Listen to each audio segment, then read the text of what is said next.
Bom dia a todos. Bem-vindos à Universidade de São Paulo.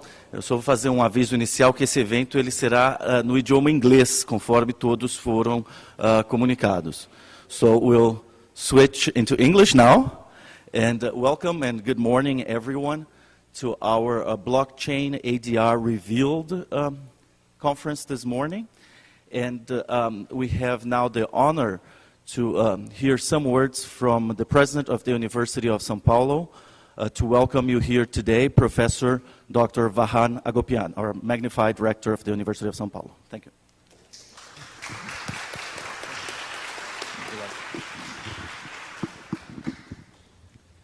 Good morning, ladies and gentlemen. Good morning, all of you. First of all, thank you very much for coming and to attend this meeting. It's a great pleasure for me, for the University of São Paulo, to have you here and to share your knowledge, your expertise with us. That's very important for the University of São Paulo. I think this will be the best way to internationalize our activities. And I'm very glad that you are discussing a very important subject for us, which is the conflict resolution.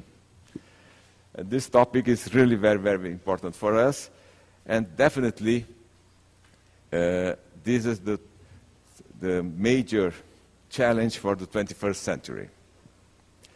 I would like to thank the organizers, the California State University, on behalf of Professor Jarrett, University of Miami, International Arbitration Institute, on behalf of Professor Paulson, our group here, the CEST Poly, Center for Studies of Society and Technology, King's College London, a special thank for Professor Hunter.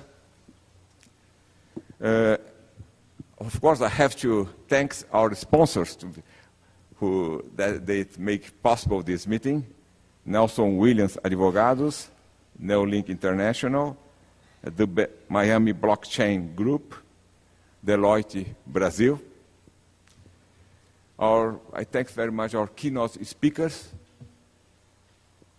Alexis Mourre from ICC Paris, Marcia Ogawa for Deloitte Brazil, an alumni from USP, Luiz Baptista, who will be nominated as the chair of the Cátedra Teresa Cristina of Bourbon and the two Sicilies. The Teresa Cristina was known in Brazil as the mother of Brazilians, because of her major role during our empire period. This new cátedra will deal with the very important issues, which is the peace and conflict resolution. And I'm very glad that Professor Luiz Otávio Baptista is our first catedrático. And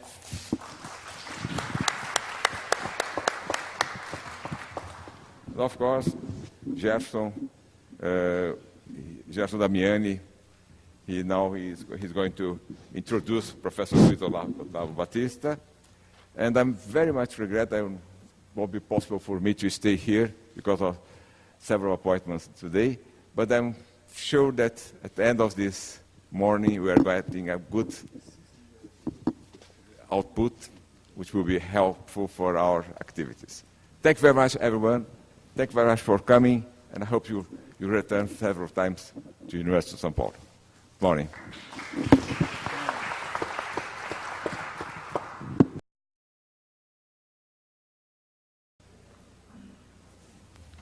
Okay, so I'll now say a few words about Professor Luiz Olavo Baptista, who is now engracing us with assuming and taking over the new cathedra, Teresa Cristina of Bourbon and the two Sicilies. Professor Luiz Olavo Baptista is the founder of Ateliê Jurídico, is an emeritus full professor at the University of São Paulo Law School. He was also one of the creators of the Institute for International Relations at the University of São Paulo. Luiz Olavo Baptista has been practicing law for over 50 years, acting as lawyer, jurisconsult, and arbitrator, both in Brazil and abroad. He's one of the pioneers of the arbitration practice in Brazil, and is one of the most on-demand arbitrators, both nationally and internationally. He serves as arbitrator in disputes administered by the ICSID, the Permanent Court of Arbitration, the ICC, and many other well-renowned arbitral institutions worldwide. He's also a member of the ICSID's body of conciliators, of the Association Française d'Arbitrage, and of the ICC's Institute of World Business Law. Professor Baptista was a member of the WTO, the World Trade Organization appellate body, between 2001 and 2009, which he chaired in 2008. He's also a member of the Hague Permanent Court of Arbitration, who, as some of you may know, will have a representation at the University of São Paulo, which we're very honored about that too. So I'd like to invite Professor Luiz Olavo Baptista to come to the table.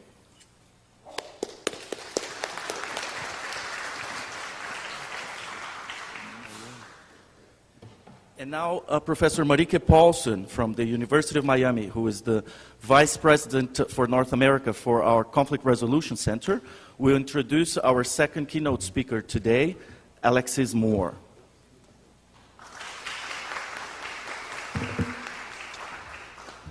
Thank you. It's an honor to be back in Sao Paulo with colleagues and friends, and a special honor to introduce Alexis Mourre, who is the president of the ICC. For those who are not familiar with the world of international arbitration, it's important for me to emphasize how wonderful it is to have the president of the ICC here with us as the keynote speaker to, along with his fellow panelists, open this conference. After the ruins of World War I, it was the ICC that came to the fore to rebuild the system of international dispute resolution. It was the ICC, the representative Hague, who after a conference in 1951 in Lisbon proposed to replace the 1923 and the 1927 Geneva Conventions for the enforcement of arbitral awards. It was with the leadership of the ICC that we now have the 1958 Convention on the Recognition and Enforcement of Awards and Agreements, the New York Convention, 157 contracting states, and the most important and successful treaty in international trade. And I think many of us have forgotten that we have it thanks to the ICC. And now, when we are facing a new world order, the fourth industrial revolution, and this new era that is upon us, it is again the ICC, under the leadership of President Alexis Mourre, that we see new and important changes. Whether it is working on transparency, working on diversity, broadening the arbitrator pool, looking into costs, and many, many more efforts that Alexis has embarked upon with his colleagues, Alex and Anna and Kathy. You have a wonderful team. We're so impressed, the entire community, including Professor Martin Hunter, who is here, with the work that you're doing, and it's an honor to welcome you to take place on the stage. Ladies and gentlemen, Alexis Mourre.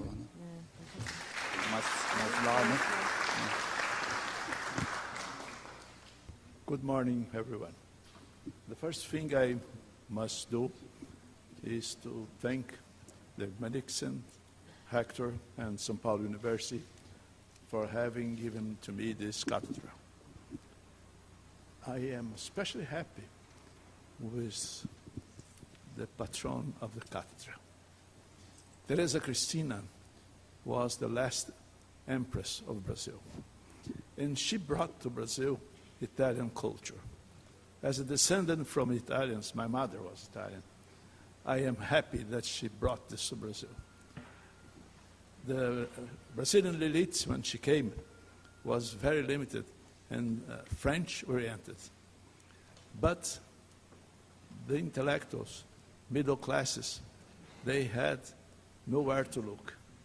And she brought Italian culture. She brought opera. She brought books. She brought one of the best archaeological museums, which was her private collection of archaeology, which she had started when she was a child.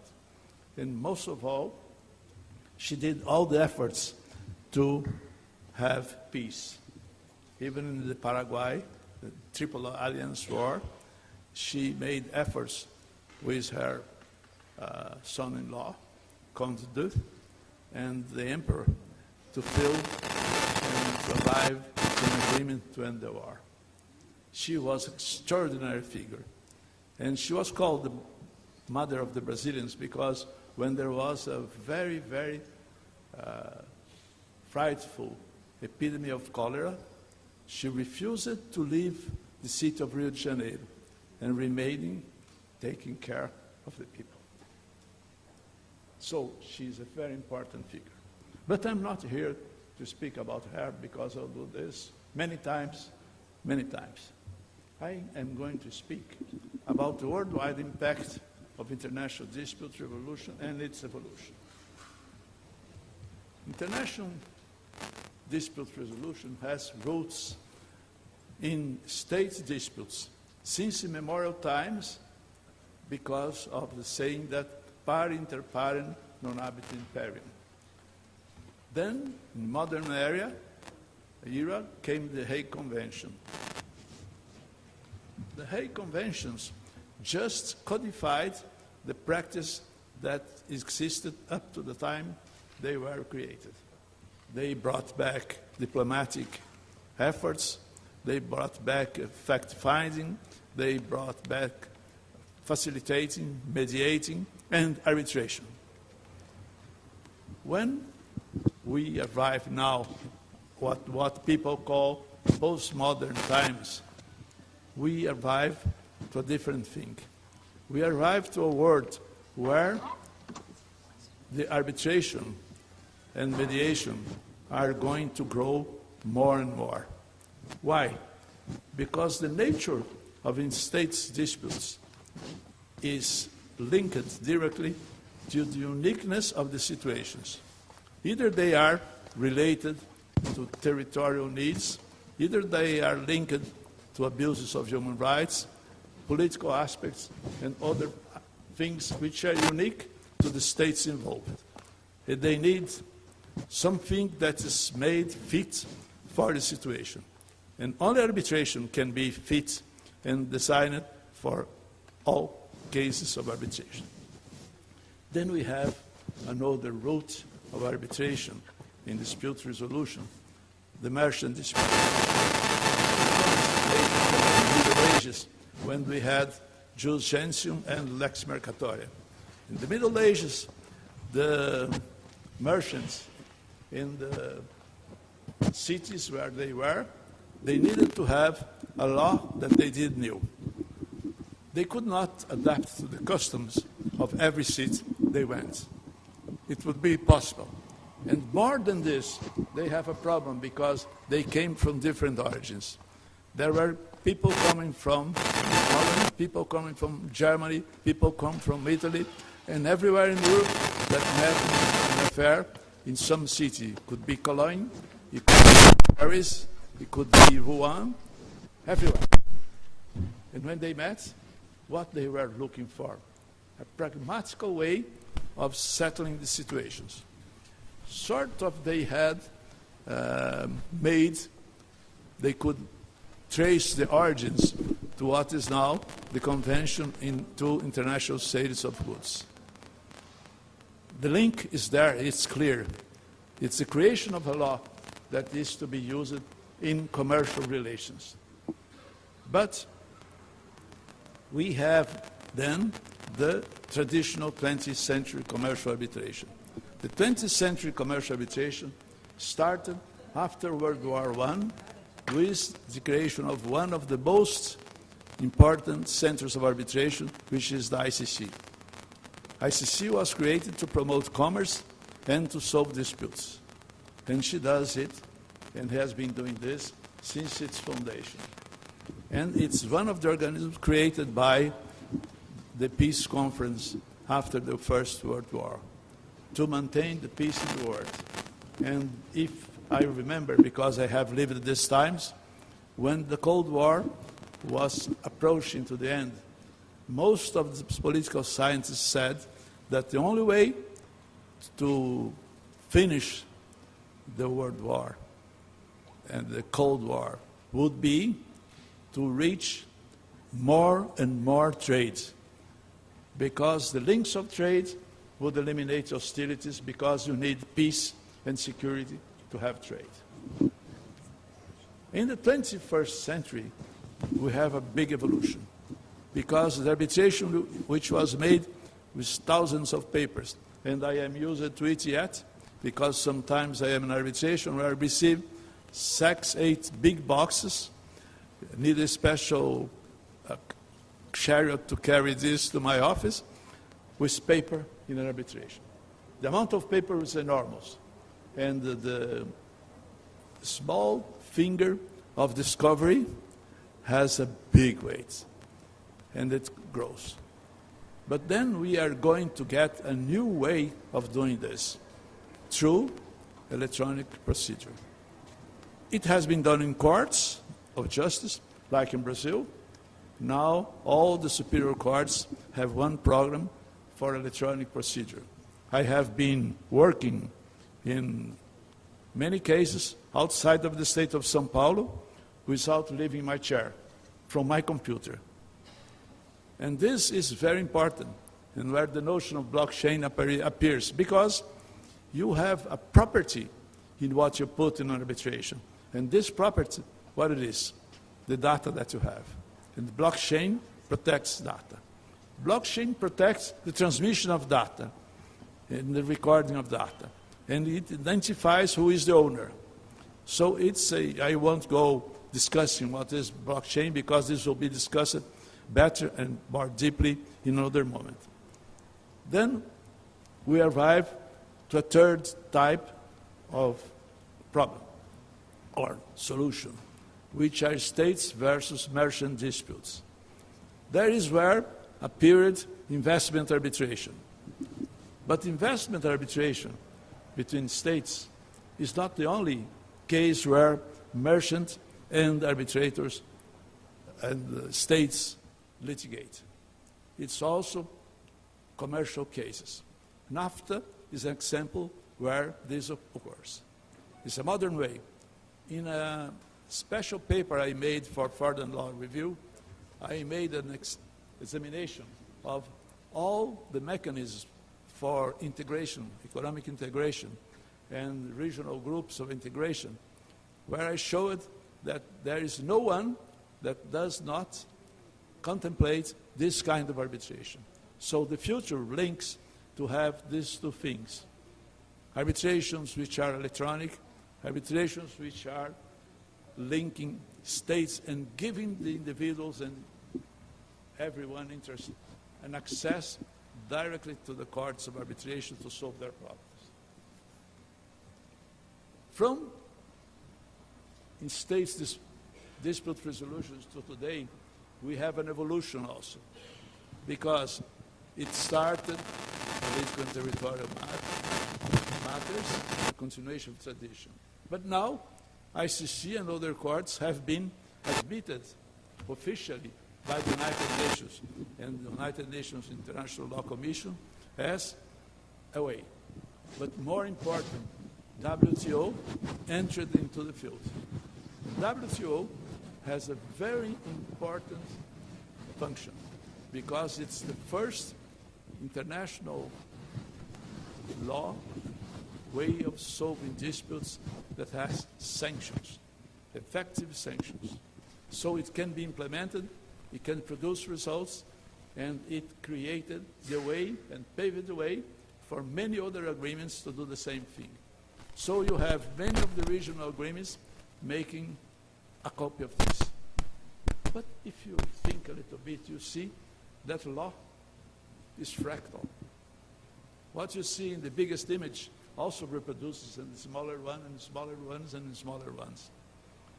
or like a galaxy, where the things are in different places and different sizes, but you see it as one unit. So I have no surprise that this has happened. In commercial arbitration, the perspectives is that we left the Gutenberg galaxy, where paper was emperor. We entered the new digital era. And the question that I put in arbitrations, is paper dying? Will paper disappear or will be remaining? Here in São Paulo, the experience in the many chambers of arbitration is that we have a mixed procedure. People put an original in paper in the chamber, and all the other documents, and etc., go in digital way to the arbitrators and the other parties. The problem is a problem of protecting the property, which is made by paper. It's a transition for the moment where we will have blockchain technologies. So that is where electronic arbitration, blockchain techniques are important in the evolution of arbitration. In state and merchant arbitrations, the perspectives start very long. Start when Hesapalevi nationalized many oil companies in Iran. And I remember this because one of my first academic works was about the Iranian cases. And there is where the classical investment arbitrations appeared, where many stories appeared, and was a big fuss about it, with underdeveloped countries claiming that was unfair. The developed countries said, yes, it's fair, but it had an important effect that it was not done anymore in the point of a gun. So Commodore Perry could retire, and his disciples also. The question became a question of law. Then came the treaties of international arbitration. These treaties, which we consult by BITs, have all of them arbitral clauses. And the arbitral clauses have been more or less successful, but we have now a doubt. Will the BITs grow or will BIT decrease? The problem is that if BITs do not adapt to the changes in the world, which are very quick, very, very quick, it will decrease. If it adapts, it will grow. Adapting is a question of survival. And Darwin is there to prove in the nature that the survival is of the more apt to adaptation and to change to different worlds. But now we'll have new persons and new alternatives. You have a recent decision of the European Court of Justice saying that the European Union cases are to be of international investment arbitrations are to be dealt by the Union Europea, no more by the states that signed the BITs. This is a trend that might be, and still is, very discussed and very interesting. Then you have other new alternatives which are being created, for instance, by the former government of Brazil, of creating a system where you didn't have arbitration. You were forced to go to mediation. If it didn't work, you could come back to diplomatic negotiations, and from there I don't know where we would go. Investments would suffer, would be more difficult, and people would lose money. I thank you very much for the attention you gave, and I hope not make anyone sleep. Thank you very much.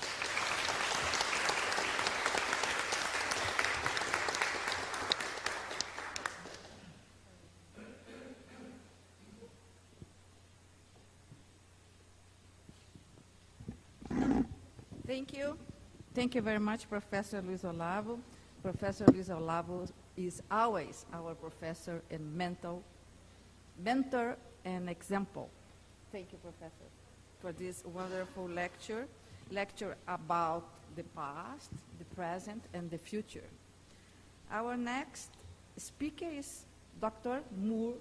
Luiz Olavo Baptista told us, for me and Professor Gerson, it's Mourre, not Moore. Could you correct us? No need to correct, Moore is right. Thank you, Dr. Alexis Mourre. Good morning, everyone. First of all, I'd like to thank the University of São Paulo and Marique for inviting me to this fascinating conference today. And I've been given the daunting task of, in 15 minutes, say some words about the future of international arbitration, which of course cannot be done in 15 minutes. But what I can do in such a short time is some maybe disordinate reflections. And I think that the starting point for this reflection should be that international arbitration has at the same time been one of the propelling factors of the movement of globalization of the economy that we have seen in the past 30 years. And at the same time, it is a byproduct of that movement of globalization. The cornerstone of that global system of justice is, as Marieke said at the outset, the New York Convention, the most successful international convention ever, probably setting principles of recognition of arbitral agreements and limited review of arbitral awards. And this is really the starting point of modern arbitration as we know it today. And in this process of globalization, at the same time structuring of arbitration as a global system of justice, arbitration, of course, has transformed itself. It has become an autonomous and, in a very large measure, detached from states' system of justice. It has become what Emmanuel Gaillard and some scholars call an ordre juridique arbitral, an arbitral legal order. And this global system of justice is composed essentially, and that is the backbone of it, of a net of arbitral institutions, thousands of arbitral institutions in all continents, cutting across all industries, now resolving the most part of international disputes, both commercial and involving investments for large and for smaller amounts. This system rests on an arbitral community, which Professor Gabriel Kaufmann-Kohler once called the epistemic arbitral community, also a global community of practitioners and academics from all countries, all sharing the same ideals, the same vision, and this epistemic community has propelled the elaboration of something that is fundamental to arbitration, and that is transnational soft law rules for arbitration, in particular as far as procedure is concerned. Organizations such as the IBA and ICA have been instrumental into that. So it's fair to say that without arbitration, investments would be deterred. The resolution of disputes in state courts would take much longer, thereby affecting the ability of businesses to protect their commercial ventures and business relationship. However, as a global system of justice, it is an imperfect system of justice. First, because it lacks transparency. Second, because it is not fully autonomous from states. There is still state intervention and arbitration. Awards are subject to review by states, and at the end of the day, the autonomous nature of arbitration rests on pro-arbitration favorable statutes that are precisely adopted by states. If there were not such a pro-arbitration policy on the part of states, there would be no arbitration as an autonomous system of justice. Now, this imperfect global system is also a system that is now challenged as it has never been challenged before. First, you all know this, of course, arbitration is now facing a historical legitimacy challenge, in particular in investor-state disputes. And this has culminated some weeks ago, and Professor Baptista just referred to that decision with a European Court of Justice decision in the case of Achmea versus the Republic of Slovakia, where the European Court essentially said that investment treaties entered into between member states are incompatible with EU law because they remove from the Union's legal system the control of the proper application of EU law. And we're not talking about the policy, we're talking about EU law as a system, as a legal system. Now, in that decision, the European Court of Justice has established a distinction between investment and commercial arbitration, but when you look at the decision, it is far from clear that it will not have the potential of putting into question principles of limited review of awards that have been applied in Europe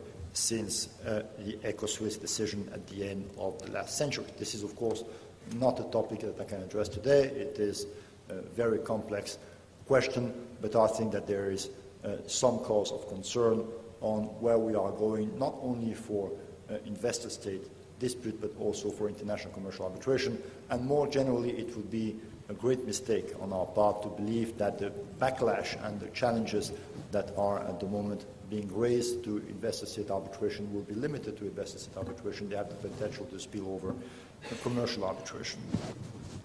And the system of arbitration also faces other challenges in terms of its ability to self-regulate, in particular as far as ethical rules are concerned, and also regarding diversity and transparency. And I would submit in the very limited time that I have that the arbitration community needs to address the three fundamental questions that are legitimacy, predictability, and efficiency of arbitration.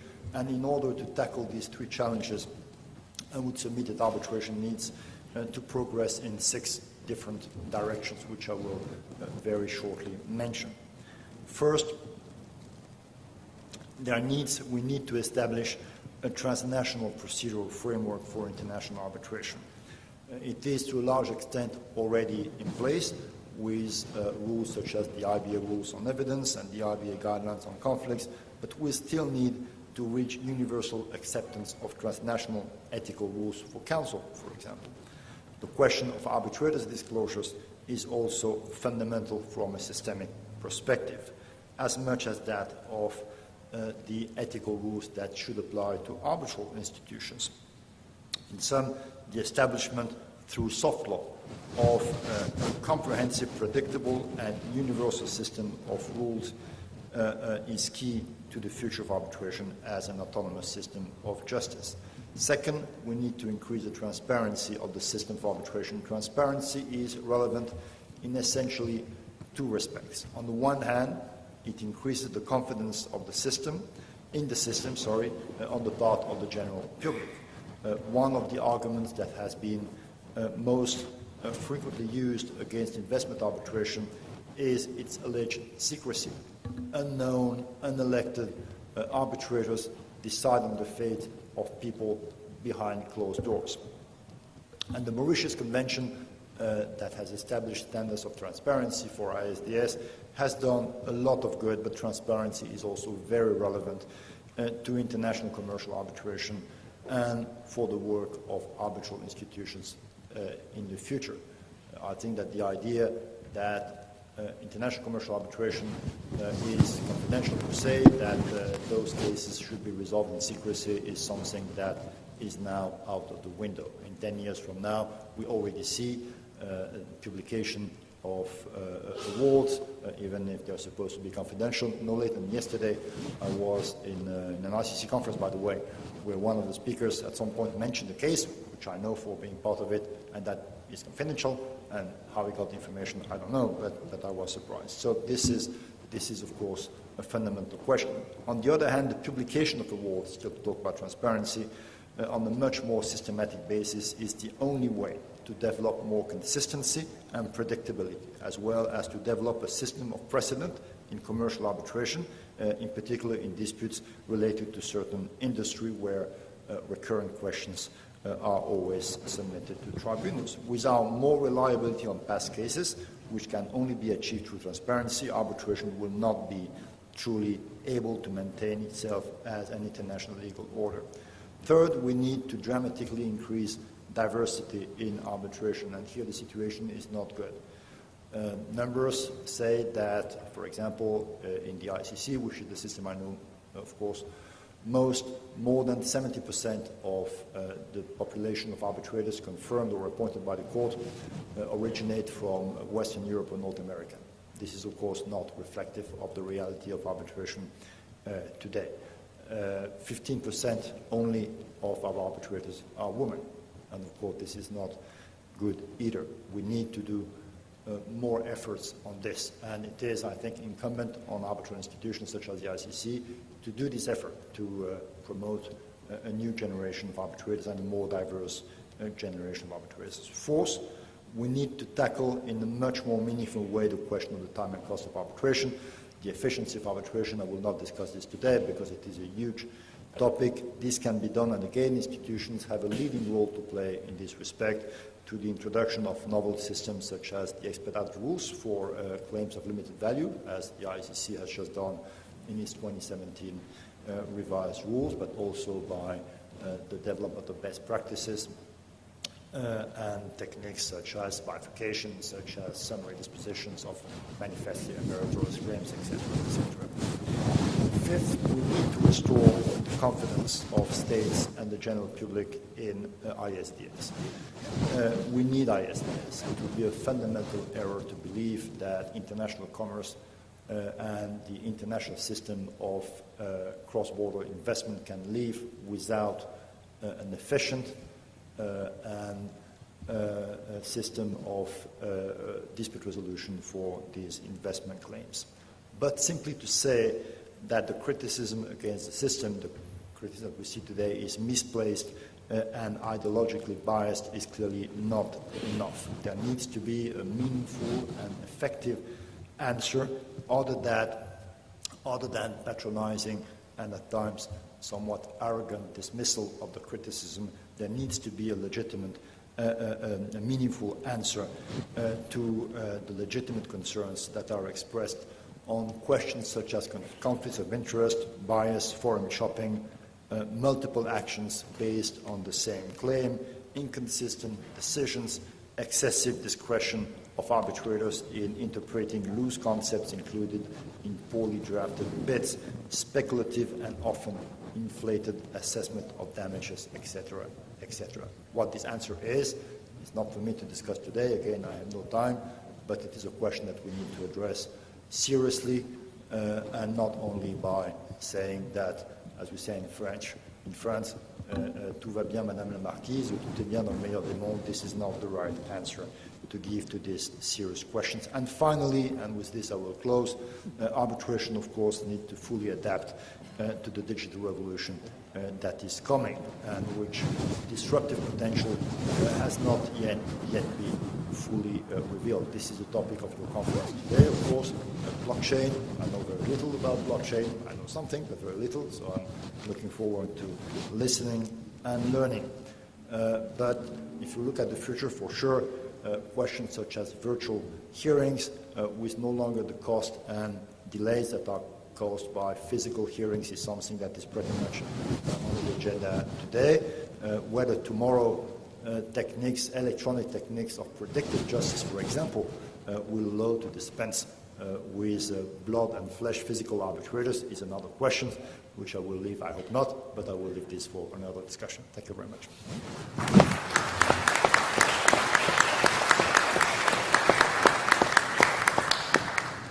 Thank you, Dr. Mourre. You have time, you have a moment for questions, Professor? Good. Questions or comments? Professor Marika Paulsen. Is an honor.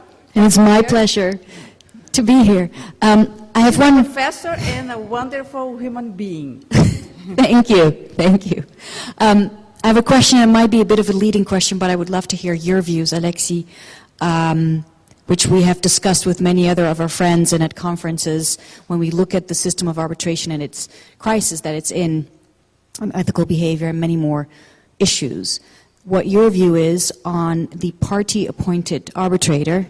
Martin Hunter discussed it on Monday, the party-appointed arbitrator, which is based on the idea of party autonomy.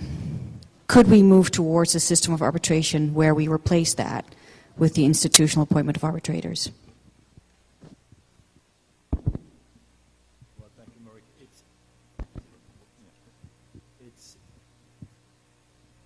It's a difficult question. I don't want to give black and white or black or white answers to it because it is a question that is in fact more complicated than it looks. And we had some years ago a debate with Professor Paulson, not you, but Professor Jan Paulson in London on this. It has been much discussed. I wrote on this. My view is that I would say two things. First of all, the system of party-appointed arbitrators, of course, and we all acknowledge this, has its backdrop in the sense that the numbers, the statistics say that party-appointed arbitrators are often biased. I mean, that's a reality. We have to face it. I don't say that they are always biased. They are often biased. I think that Albert Jan van der Berg made the point that 95, 96% of dissenting opinions were made by the co-arbitrator appointed by the party who lost the case. It's a fact. We have to face it. Now, this reality is mitigated by the fact that the immense majority of arbitrations do not have a dissent opinion. I think 80%, 85% of ICC cases made by 3 members tribunals see no dissent. And therefore, that also tells you that in most cases, you have party-appointed arbitrators who do not act as in defense, or at least not to the point of making dissent, in defense of the view of the parties who appointed them, and that corresponds to what I see in reality. I see in many tribunals party-appointed arbitrators that are absolutely neutral, as if they were the chairperson. So that is also a reality that we need to take into account.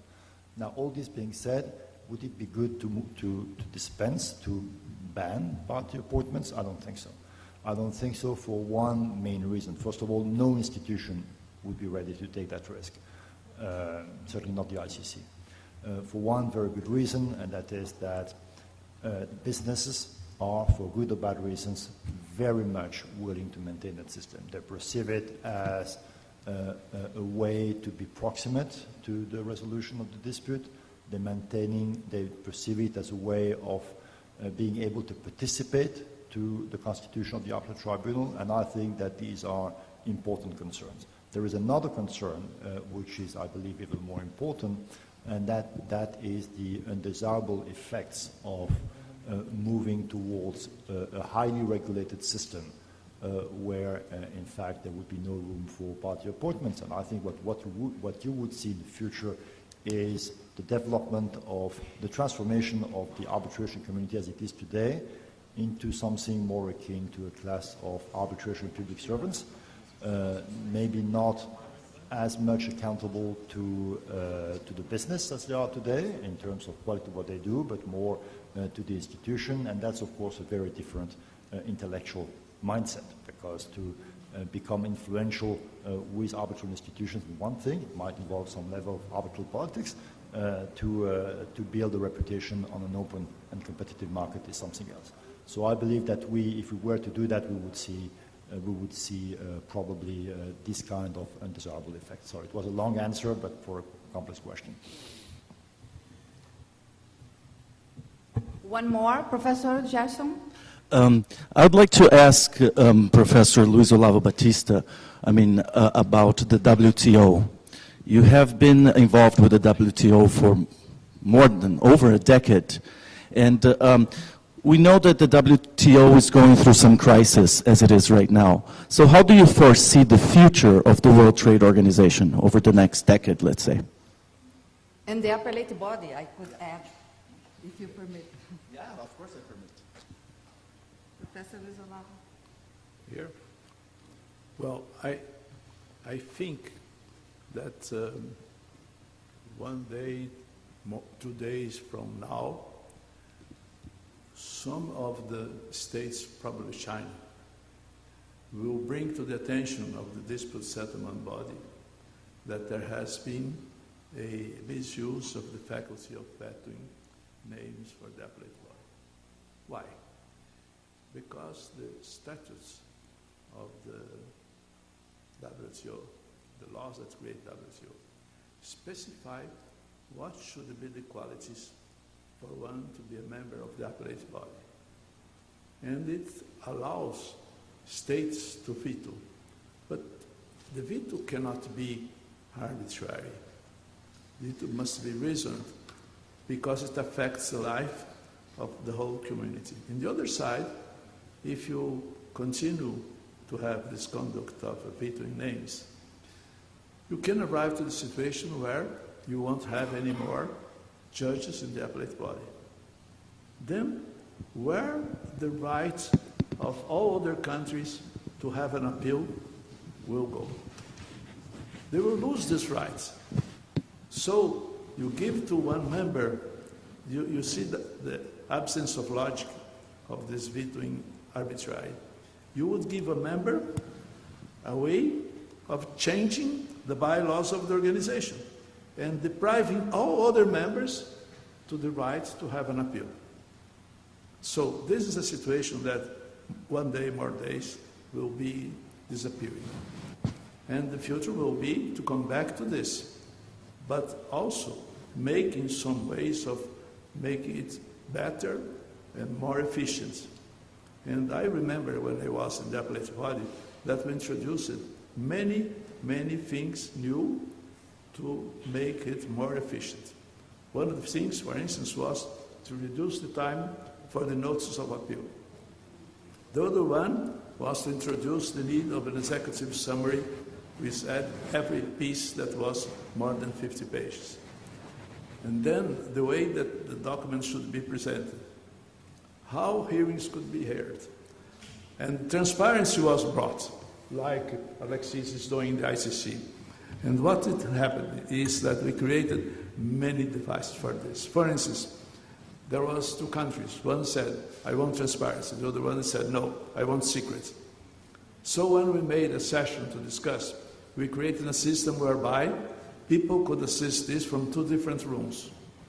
And whenever there was secret, we closed the sound and the image.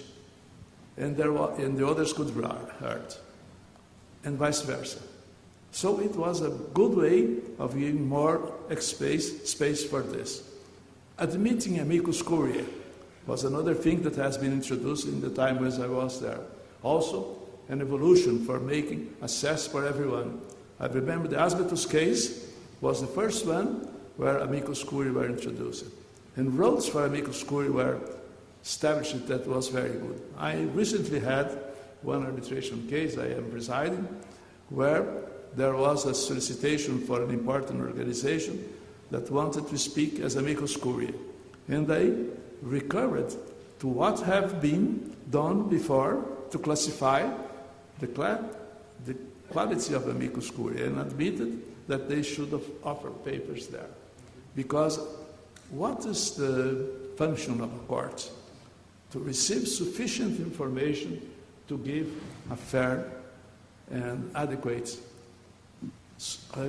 answer to what is necessary to the parties. And the other thing, that should be a court absolutely independent of the interests of everyone. And there is another thing that is very important, a lesson that we can take from the WTO system. If you look at the roster of cases of the WTO, there are only 2 cases where one of the members of the team that adjudicated in one short paragraph or in a footnote said, I didn't agree with this point. All the other cases were solved by consensus. And I remember a very interesting, the late John Lockhart, which was a very good friend of mine. He was an Australian justice. He had been an important, a Queen's Counsel in England, a professor in England. This was one of the outstanding lawyers and scholars of the common law. And I had always this formation, Cartesian and Aristotelian. And we reasoned in a different way. And he said, I am wondering, how can you arrive to the right solution going through this way? And I said to him, I do the same thing. But because we are looking to an objective situation, which you can approach by different ways. And I always kidded to him, as the law, as we know, came from Rome. And the saying says that all roads conduct to Rome, all roads conduct to the law.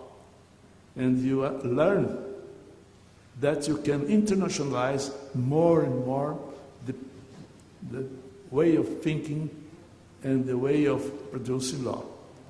Since the point where we would have, I think, I don't know if I will see it, but I imagine I would see it, we having a law which is almost universal. The recent convention of The Hague about conflict law, conflict rule laws, is an effort, important effort in this sense. And I think that it could be better if it was made in the way ICC created its commercial terms. What was the way? Not looking for academy, but looking for practitioners, for people that were working in this field, and say, what do you think? How do you do this? How do you do that? And it's condensing this in law, transforming a universal practice in law. If you look at the condition FOB or CIF, where this came from the users of most of the harbors in the whole world. So it's a universal creation. We are seeing a moment in changing the world that we are changing the world to make it one planet habitated by people which are absolutely equal. And I would like, if you allow me, which is not answering the question, but it's an expression of professional satisfaction. I see here in this room two of the most important figures in field arbitration. Professor Ian Hunter, which is an outstanding figure. I think the most important arbitrator and theoretician about arbitration in the Anglo-Saxon world, and Alexis Mourre, that is making a revolution in ICC, starting by putting market. Excuse me for going out of it, but I would be unfair if I did not thank them for being here and make me happy to see them one time more. Thank you. You have always Professor Jarrett, Brian Jarrett. Is an honor. One more question? I'd like to stress, to highlight that you are here not only for these wonderful lectures and to talk about an international, global system of justice, but especially to celebrate a new cátedra, our new presidency's cátedra. Professor Luiz Olavo is the responsible. It's about international solution of conflicts and studies to peace in direction to the peace. It is a very special day for everybody. No more questions? Then I must interrupt a little bit for the next group, but I'd like to invite Professor Luiz Olavo to stay here because he's our professor for this morning. His presence here is very important. Thank you, Professor Maristella. So we'll now move on to our next panel. And we would like to invite to the floor Marcia Ogawa. Professor Ary Plonski, and Professor José Roberto Cardoso. So, if you allow me to introduce our keynote speaker today, we're very pleased to have Marcia Ogawa here with us. She's a leader of telecom technology and the media industry and digital transformation practice. Marcia is a senior partner at Deloitte Brazil, leader of telecom technology and media industry with more than 30 years of consulting experience in strategy and technology. She specializes in the Internet of Things, including Industry 4.0 and regulatory themes of emerging technologies, being key advisor of large national and multinational corporations as well as Brazilian regulatory agencies. She's a visiting professor at the School of Engineering at the University of São Paulo in the MBA IoT course and coordinates innovation projects with local academia and research institutes. She takes part in the Innovation Board and the Women Development Program at Deloitte Brazil, international experience in the US, Canada, Japan, and several countries in Latin America. She holds a graduation course in electronic engineering at the School of Engineering at the University of São Paulo and an MBA at the Fundação Getúlio Vargas. So we're very happy to have you here today, Marcia.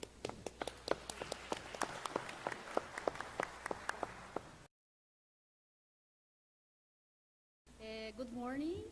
Thank you so much, President Farhan, Professor Damiani, and event organizers. It's an honor to be here at University of São Paulo, interacting with professors, with the audience, and whom I dedicate a great part of success in my career. A special thanks to Professor Moacyr Martucci, whom I learned the principles of computer architecture and software engineering back to 80s at the Escola Politecnica.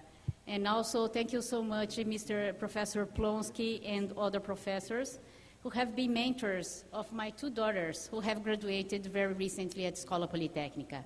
And I am Marcia Ogawa and leader of technology, media, and telecommunications of Deloitte Brazil. And I take part of a small group of global partners within Deloitte to study the emerging technologies and their impacts in the countries, in the societies. And usually we get together in different parts of the world debating how those technologies will impact our the economy of each country. And I represent this group, I represent Latin America in this group. And usually when I come back to Brazil, and I become anxious because I feel that we have so many things to do in Brazil. And that's the reason that I usually prepare reports, prepare insights, point of views, to analyze the impact of those technologies to the Brazilian government and regulatory agencies and the Brazilian companies. And for me, a great part of the current social, political, economic instability in the world is due to digital gap among communities, societies, and countries. So technology absorption, technology creation is critical for a country development, and Brazil needs to speed up this absorption. So the idea today is to explain a little bit about blockchain. And blockchain is one of those emerging technologies that we needed to absorb, and we needed to identify how Brazil will incorporate in those processes. And basically, what blockchain is? Blockchain is a distributed ledger, yeah, where you can record information, and so that you could have a transparency, you could have traceability of those transactions that are recorded in the chain. And it's a very secure way to record keeping. It could be a virtual transfer of assets, and also could be implemented as a smart contract. So those are the three main applications of blockchain. And we have some misconceptions about blockchain. Usually in Brazil, we think blockchain and Bitcoin. And what Bitcoin means is that the assets that are transferred is money. And the application of blockchain is not specifically for money. You can register goods, you can register contracts. So most of the people in Brazil do this kind of misconception that the blockchain means Bitcoin. And also, we still have some challenges in implementing the blockchain. Of course, this is not a global, large-scale implementation across sectors, and there are still some projects and initiatives across the globe. And we have still some challenges. There are standards needs to be formatted. It's not we do not have scales, not enough scale. So not all regulators in the world have accepted this technology. But we, Deloitte, we have conducted, this is the report, I'm sorry, this is the report from World Economic Forum, and it's a picture of the movements of the blockchain in different parts of the world and different parts of sectors. So there is a good activity in terms of blockchain in the world. The Bitcoin is what we call the transfer of the money, but there are several other applications of blockchain. And we, Deloitte, we have conducted research with main executives in the United States. And we have identified that several recognize that blockchain is good, add value to their company. Most of them think about blockchain in terms of security. Security is a robust and secure system. The other ones think about that is promotes a greater efficiency, and the other ones think about the business models and new revenue streams. So there is a recognition in certain countries that blockchain is an important and relevant technology. And when we see the adoption of blockchain, we are in 2018 and we are still in the year of scaling. And we foresee that in the next 2 years, we are going to have more and more adoption of blockchain across different sectors, across different countries. And that's the reason I think that this kind of event in promoting the discussion of blockchain in Brazil is very, very important. And what we have, the relationship between blockchain and fourth industrial revolution. First, I think I need to step back to explain to you what fourth industrial revolution means. And what means fourth industrial revolution? It's not about putting automation in the plant. It's not about only putting the robots in the plant. Fourth industrial revolution means, for me, two things. One thing is how you can gather, how you can manage it, and how you can use efficiently, intelligently, data across the chain. So this is one thing what fourth revolution means. How you better use the data that you can collect within your supply chain. Second, what means fourth industrial revolution? It's about forming new ecosystems. And what means new ecosystems? Traditionally, we are used to have some sectors that you have a linear supply chain. So you have the manufacturers of pieces, manufacturers of the motors, the manufacturers of the autos. So it was we used to think about supply chain as a linear flow. But the fourth revolution, we think about forming ecosystems. We think about a circular supply chain. In this way, there is a strong link between blockchain and industrial revolution. So these are some facts that we can link why blockchain is so important and why the relationship between blockchain and the fourth industrial revolution is so relevant. First is the counterfeit goods accounts for more than 4 billion in trade annually. Why? Because the systems among different companies are siloed. So since those systems are siloed, it's easy to do some introduction of counterfeit goods into the supply chain. Blockchain will somehow put barriers, or you can give traceability so that you can identify better if you have a counterfeit goods. Second, this is really relevant what we have identified. 200 billion of potential losses and 1 million deaths per year from counterfeit medicine. This is really, and when we go deeper detail in the numbers, this number is extremely relevant in Latin American countries. And this is the way that also blockchain applied in the healthcare, life science, it's extremely relevant.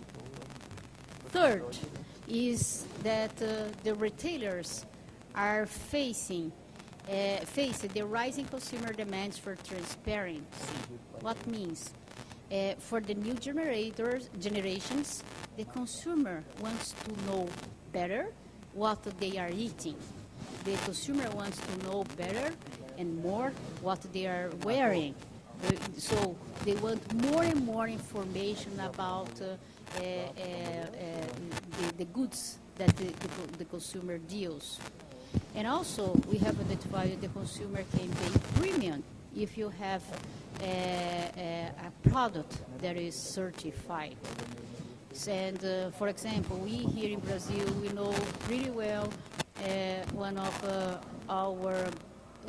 of the most injuries in our economy, that was the carne fraca, the weak meat.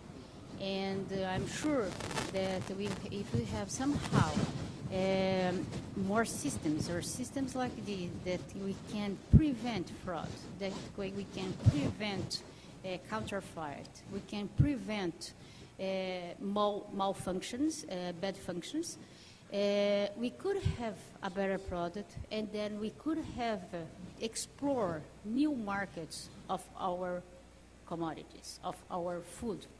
So Brazil, that have the food industry so important, I think this could be a very use case for blockchain implementation as well. And so this is an example of physical commodity trading and implemented by blockchain. So you have here the seller, and you have the terminal operator, the transport operator, the vessel master, the inspection, and the buyer. Throughout this process, you can register the transactions so that you can avoid fraud, for example. Yeah? You can assert the quality of the product that is from seller to the buyer. And if you combine blockchain with IoT, I don't know if many of you you know about IoT, is about putting sensors in the object so that you can also collect information, not only where the object is, but also the status of the object. So if you can combine the transaction, the virtual transactions, with the physical information of the object that are being moved in the chain, you can even make these systems much more robust, much more transparent. Second is the usage for regulatory reporting. So regulatory federal regulations, for example, for health, regulations for telecommunications, regulations for food, you can use blockchain so that you can have the transparency of the products that are being commercialized, the products that are being transported, the products that are being monitored. And you can have more efficiency in the process, transparency, traceability, and immutability of the records. And we believe that we are seeing right now just a piece of the iceberg of the application of the blockchain. We foresee that blockchain can really revitalize the societies and the industry. So we can trigger new products, new services, new business models. And we will constitute a culture, a paradigm shift. For example, if we can think about our daily lives in Brazil, I think the best way to understand blockchain is like our cartório. So you go to cartório and then you need to certify that, authenticate that you is you, and you sign, and the people from cartório will store the data in his system. But when we're implementing blockchain, it's something that is national, could be national. And could be, there will be much more efficiency because the system will do the authentication. For example, when we are going to sell and buy a house, you need to register at the cartório. So if the cartório is something that is more electronic, more efficient, you can trust everybody across the nation can see this transaction, it will be more efficient. So in Brazil, I think when I participate in those discussions about applications of blockchain, I consider that Brazil is a perfect fit of several use cases of blockchain. And so Deloitte has been involved in several projects across the world, especially global companies that that have subsidiaries in Brazil. And obviously those projects are initiated outside, in Europe, US. And someday these projects will come to Brazil in order to engage the Brazilian subsidiary. What I think, and I think what I'd like to pose to you as a reflection is, since we have so many use cases, I think we could have opportunity to explore one or two opportunities to start from Brazil, and then we engage later outside other countries. So this is my view. Thank you so much.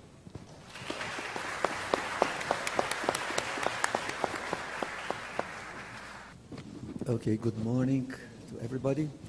And thank you very much to Dr. Gerson for inviting me for this challenging occasion. The questions that Dr. Gerson put in the program for this session were two: what is blockchain, and how is blockchain changing my life, our lives? So may I say that blockchain is changing my life for several reasons, but one reason that I noticed very clearly this morning is having the possibility to see again Professor Luiz Baptista. Professor Luiz Baptista was a person that I had the pleasure to meet around 25 years ago, jointly in a program chaired by Professor Martucci of training people to be more involved in international cooperation. And among the changes that Professor Luiz Baptista made in my life then, I would like to point out two. The first is showing that being a lawyer and being innovative are not contradictory. You can be both a lawyer and can be a very innovative person, and that's Luiz Olavo.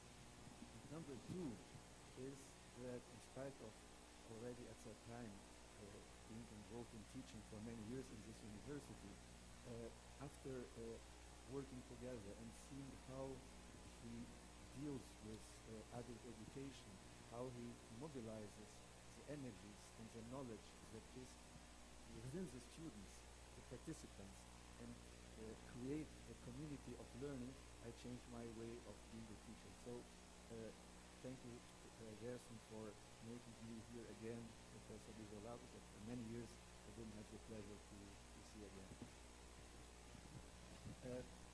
I made a subtitle, Prometheus Unbound, which is obviously related to Prometheus. As you remember, Prometheus is a creature from the Greek mythology. It is a figure that is credited with the creation of humankind from clay. Sounds a bit like chapter 2 of Genesis in the Bible. And who defies the gods by stealing fire and giving it to humanity, an act that enabled progress and civilization. So Prometheus is known on one side for his intelligence and as a champion of humankind. However, the punishment of Prometheus as a consequence of the theft of the fire from Zeus, the major entity, divinity at the time, is a key theme of his mythology, and it's a popular subject of both ancient and you see in the Louvre, you see one art, Zeus, king of the Olympian gods, sentenced the Titan to eternal, the Titan means Prometheus, to eternal torment for his transgression. The immortal Prometheus was bound to a rock, and here you see, in this sculpture, you see both chain and block. So we have block chain here.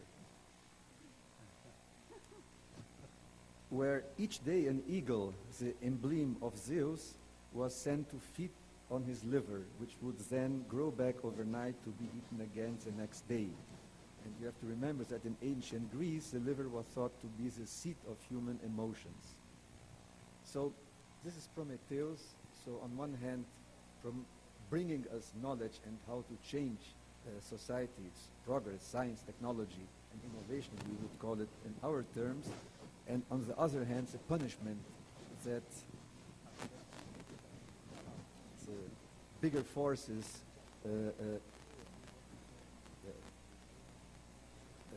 make the entity who provides us this knowledge pass through. So let me go from mythology to our specific issue. And as we are in University of São Paulo, I would like to focus blockchain in education in general, but in public education in particular, mainly in K1 to 12. Not only because this is, I think, everybody agrees, the key challenge of Brazil and countries in the same situation, but because this university was created 84 years ago with a reasoning. A public university belongs to the state of São Paulo, was created with a reasoning, and one key issue in this reasoning, and that this university should be a relevant factor in improving public education from K to 12. So it is not only because we like education, but because it is a mandate of this university.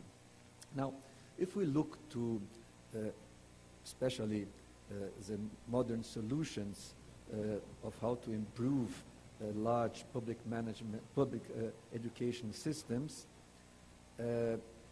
we have basically a variety of learning management systems, LMS they are called, but they do not solve problems related to contracts and to managing the relationships amongst the stakeholders.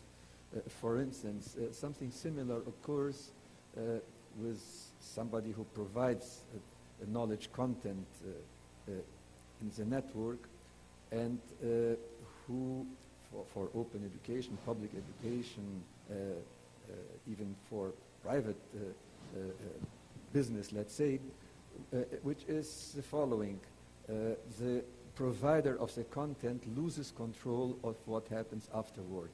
It's something similar to what happens to an artist who puts the music available and expects to receive X dollars or reais for the music if it is played for commercial purposes, but very often doesn't see all what should come to him or to her, and even so is very, let's say, not confident that the system will work. So basically we have a situation, again repeating, where current learning management systems do not solve some of the problems related to contracts and to managing the relationships amongst the stakeholders, mainly the content providers and the rest of the ecosystem. And there are other problems in public education, for instance in Brazil, that I'll give you just one example for the sake of brevity. We believe that the development of intelligent systems based on blockchain might help the correct destination of public resources according to the legal prescriptions. Let me tell you that this is a big problem in Brazil, not only because we have, unfortunately, obviously some public administrators that are not the model of correctness that we would expect, but because we have in Brazil 5,500 municipalities, round number. Some are obviously very large, as the municipality of São Paulo, very organized, professionals, people with training, with experience, but most cities are very little, and they have difficulty in understanding all the hundreds of laws that apply, of the forms, of providing the appropriate reports, of using the money according to what is expected. And we are not here in common law, we are in civil law, so you have to operate by the book, and it's increasing a key point in Brazilian society to operate by the book. So what happens very often is that as a medium or small city doesn't follow exactly the rules in the book, so they get cut out of the system, they don't receive the funds, or they receive the funds with a delay or other problems. So this impacts negatively the educational system and the health system and other support mechanisms, public policy mechanisms that exist in Brazil. So you begin a process, a snowball negative process that is very bad. And again, we are talking not about people with bad inclinations, but we are talking about the very complicated system of management public education in a country so diverse as in Brazil, when the rules are established in Brasilia, which is obviously a different setting than most part of Brazil. So to give you a very specific and practical example, a question was posed by a municipality dealing with the reporting on the use of money for education to the accountant court in Brazil. Brazil has, and I don't know if it's English the correct expression, accountant court, which means they call themselves a court, but basically they are an advisory, let's say, arm of the legislative who looks at all the accounts and how the money that was approved by Congress is being used, and if there is some problems they report it, and bad consequences can happen both to the municipality or to the state and also to the manager, the mayor or the governor. So a very specific and concrete actual question that was posed to this court of accounts. Can expenses with backpacks and school uniforms be considered as part of the 25% of the budget that must be allocated to teaching according to the Federal Constitution, Article 212? Guess what the answer was from the court? What was the answer? No. Okay, we can discuss if it should or should not be, but the fact is the understanding of the court, the accountant court, is no. And if the municipality has an idea or has not informed, they will put it in the use of the budget and there will be problems. Anyhow, obviously one can train through distant education all the managers dealing with this report, but as we have also democratic change of people, maximum every 4 years, sometimes between there are also changes, It is kind of uphill battle to believe that everything can be solved by means of good training, good manuals, etc., etc. So, again, we believe that developing intelligent systems based on blockchain might help the correct destination of public resources according to the legal prescription. However, blockchain, as we see it, is not yet a mature and stable technology. Dear Marcia made a wonderful presentation and was very correct in providing all elements for us to answer the first question. What is blockchain? What is the difference between blockchain and Bitcoin, for instance, and how it is being already adopted? It was an excellent presentation, but anyhow, we have to recognize it's not yet a mature and stable technology. It's more of an emergent technology. And as any emergent technology, it leads to polarized perceptions and behaviors. On one hand, we have zealous advocates of immediate adoption on one side, including people, obviously, with vested interests. Some are without interest, but some are just writing books and making conferences and giving consultancies. That's life. That happens in other areas too, and it's nothing bad about. But so we have to see not only what is being said, but only who is saying it. And a reluctant majority, and due to many factors, including experience with former editions of, we could call the Brave New World. So, may I, on behalf of the groups that I'll mention later that prepared this presentation, may we suggest that with regard to blockchain, it is reasonable to be in a position of constructive skepticism. So let's be skeptic, but let's be constructive. So let's try to join these two approaches. Some causes for this proposal. Well, firstly, blockchain has not yet achieved sufficient, both in number and capability, community of developers and designers that need to specify solutions. Second, investments and operational costs of general blockchain systems are still not affordable by most public educational systems. And public blockchain networks use a large amount of energy, and there are also some other risks. And so maybe private blockchain network solutions might be a first step for public educational system. Private, public. What do I mean by that? Obviously, we have to realize that during these years, many flavors of blockchain have evolved, and there are obviously a lot of similarities. Both are decentralized peer-to-peer networks. Both are maintain the replicas in sync, throwing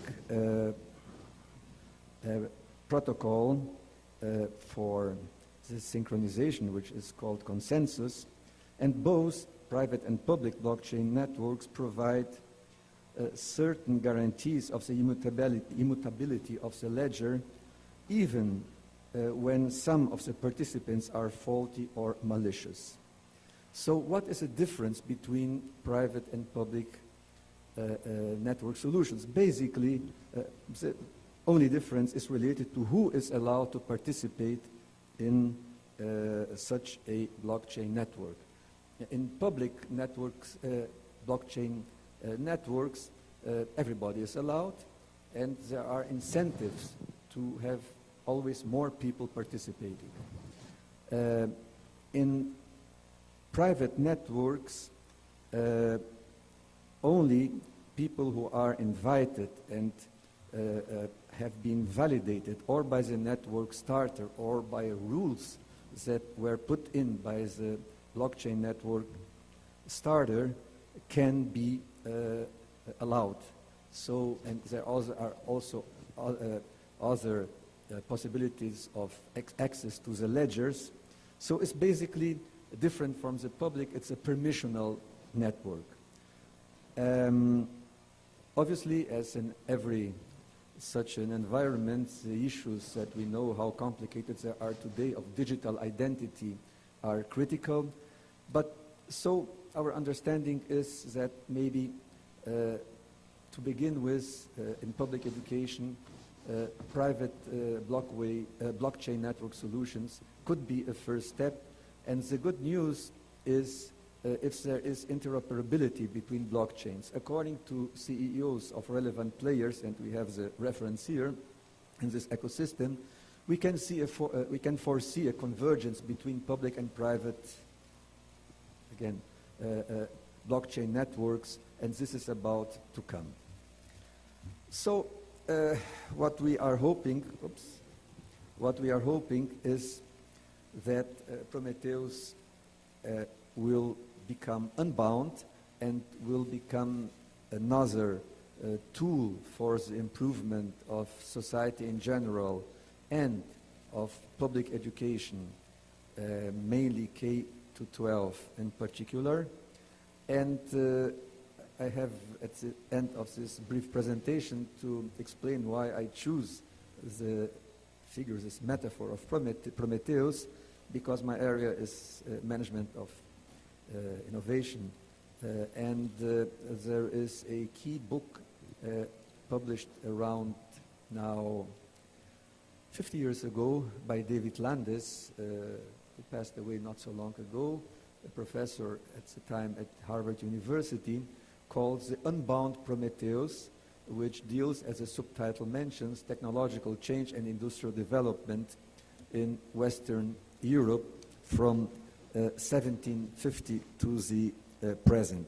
This is one of the most important books to explain the economic history of the Western world, in particular of Europe, and the interplay between the evolution of technology and the evolution of the social, institutional environment, so that maybe looking at what happened in the past might also help illuminate what we can reasonably expect to happen with this one more revolution in technology. And again, this will also help to explain why we adopted this proposal of constructive skepticism. I would like to thank again Dr. Gerson. This presentation blends, I hope, what we have been discussing in the Institute of Advanced Studies of this university, which is a few meters from here. And we have two groups there directly involved with the issue of education, one focused on K-12 public education, and which obviously has a very open ear to the issues of technology, another group more focused on the challenges of the university in the 21st century. We have also a center for technology policy management in the university, which tries to bring together the views of people from engineering, management, economics, communication, etc., law, etc. And on the other hand, of Vanzolini Foundation, which is a private foundation, not-for-profit, connected to the engineering school, which just completed 50 years last year in 2017, more or less the same time when the book Unbound Prometheus was published by Professor David Landis. And in 2000, smelling that this would be a relevant aspect of improving public education, an area was created which in Portuguese has an acronym of GTE, which means Management Technology for Education, trying to blend education, technology, and management, as the name says. And I have deep gratitude to Tomás Rossi and to Matusalém, two of my colleagues at GTE, for helping so much to prepare these presentations, for the earlier discussions, also to Professor Edson Spina of the Polytechnic School. And obviously, again, Gerson, thank you for the invitation. Thank you. Congrats for the both presentation. It was very good for have a good idea. I have, in fact, two little questions. And the first one is for Marcia. And you said that the blockchain needs some kind of a regulation, no? And this is a issue problem. I would like to know if how is your understanding about regulation? To me, blockchain is only a mathematical operator. It's like something that it's mathematical. So it's like the government said, okay, people, it's better to do multiplication in the place of doing add. So this is not fair because a mathematical operation is something that you can use or not if you want. Okay, so I don't understand what it means regulation for a mathematical operator. Okay. Okay, so thank you so much for your question. And the answer, my view, the answer is it's not really that it needs a regulation. It needs to be approved by some application needs to have authorization of regulation. So let's give you some examples. So blockchain, for example, in financial services, and the usage of blockchain in financial services is Bitcoin. If you do not have the enforcement of regulations, you can allow transfer, for example, money, too much money from gray market from here to outside, for example. That's the reason that in some applications you need some enforcement of regulation, for example, Bitcoin. The second, for example, medical, pharmaceutical items. You need at least authorization of a regulator in order that society can use the system. So some application need enforcement, another one you need authorization, another one you need supervision. So it depends on the application. That's my view. Mm-hmm. Please. Yeah, I just thought of something. If you think about the energy question, maybe we'd use energy exponentially and we might wipe ourselves off the planet if people really take this technology seriously and it starts to go into every, maybe doubling effect, right? So any thoughts on that? Because it was a serious question you were raising. I was wondering what you thought. Okay. In terms of the energy, yes, I know that this is for sure a great barrier. And for example, there are some indications that the miners of a blockchain, for example, there are some miners in Paraguay, because Paraguay the energy is cheaper than Brazil, so Brazilians are going to Paraguay in order to do this job. But I think it's a chicken egg problem. So when I see the presentation of the Professor Plonski, I would add construction with little skepticism. Why little? Because we needed to move forward. And then we can discover what are our gaps. And then we can move our chains. And then we can transform our other chains. And my point is, I know that this is very mature. I know that maybe this is the discussion that I usually have outside in Brazil, even my peers in Europe and US.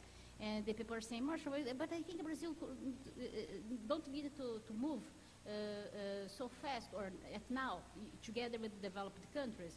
But my point is, if we do not have at least one or two examples, we are not going to have the other, the people who can at least try, I can at least do trial, the influence the academia in order to teach the students in this subject. So there is a complete supply chain of if you move one piece, you can construct the other pieces, and then you can force Brazil to have at least a minimum of technology density in order to revert the situation. If we wait too much, the developing countries are going to construct all the IPs, and when Brazil wants to enter, it's impossible to enter. We need to buy technology, and we will pay IPs outside.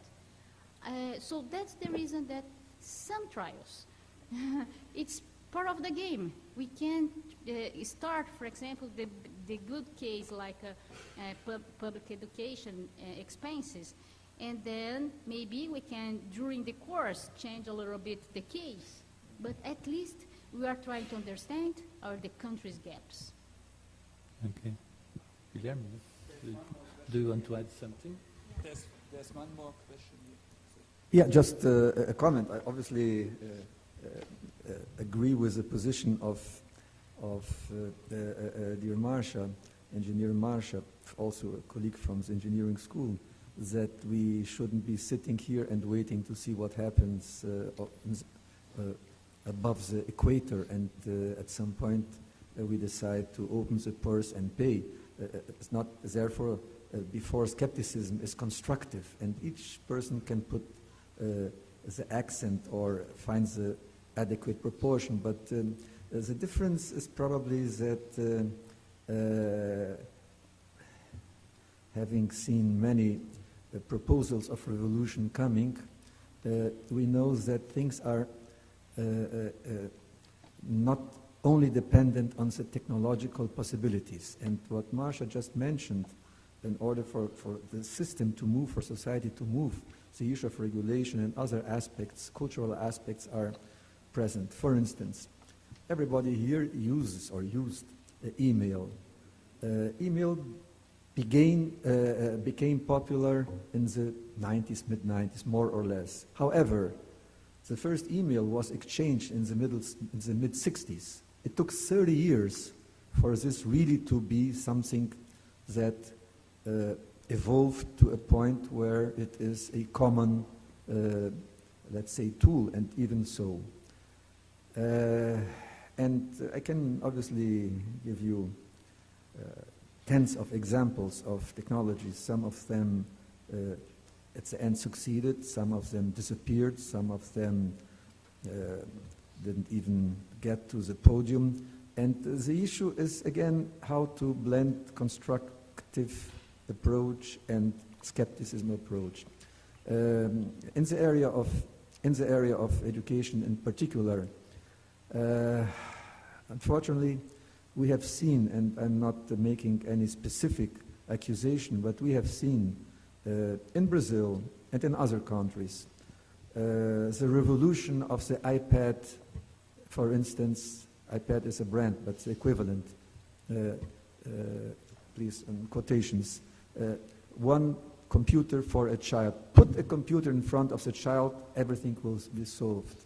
And again, it's not that our opinion is that it's not good or yes, good, but look at the scores of studies which were done by, I don't know, World Bank, you name it, that shows that in some cases yes, in some cases no, what has to be done in order for this to succeed. So basically, what I think Marcia also mentioned, and that's the main point, this is not a silver bullet. This is not a silver bullet. This is one tool more that we should be very much aware.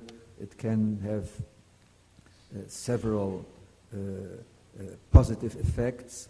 As we have been seeing recently, it might also have some dark sides, some that we know, some that we don't know, as we can see by the issue of fake news at this particular moment. So basically, again, constructive skepticism. Let's be constructive, but let's be a bit skeptic also. Okay. So, unfortunately, we have no time. I think only one last question. Is it possible? Yeah. A little bit, could please? I try to be as quickly as possible. First of all, congratulations for the brilliant organization of this event. And in complement of those brilliant presentations by Professor Ogawa and Professor Plonski, I'd like to know your views regarding the impact of blockchain within the financial industry, globally and or locally. Thank you very much. Okay. Specifically for financial services, I was, since the beginning, very skeptical. As in this sense, since in Brazil, I knew that the people could use not in a proper way.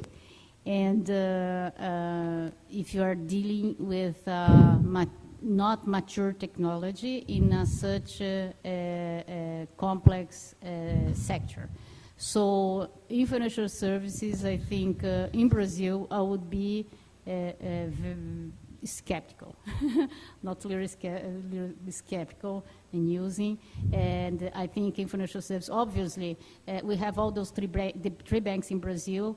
They have their own pilots, and it's good because they are understanding the reach of the technology and the gaps they might have in Brazil. So the three big banks in Brazil, they have their own technology, which is good because they have said there's some trials. And they are engaged also in a global platform, which is also good because banking systems needs to be integrated to the global systems. So, but step by step. And because we have bad cases that we have seen recently and in Japan. And so I think we need to be skeptical in financial service. Yeah, because these are the sector that, what I told before, there are some sector or applications that needs regulation. And this is the case, needs regulation. And those are the sectors that we need to be very skeptical. Okay, thank you so much. Just a sentence, and I think we converge here. Guilherme, please. No, I think we converge, and just to say that by being a bit skeptical, we can be more constructive in the sense that we won't generate frustrations, we will manage the, let's say, also the other issues. Anyhow, blockchain seems to be not only a technical solution, but a solution that has technical and social dimensions. So we have to look at the two, how to integrate, and we'll move on. We'll move on. Let's be positive. Okay. Thank you. Thank you so much.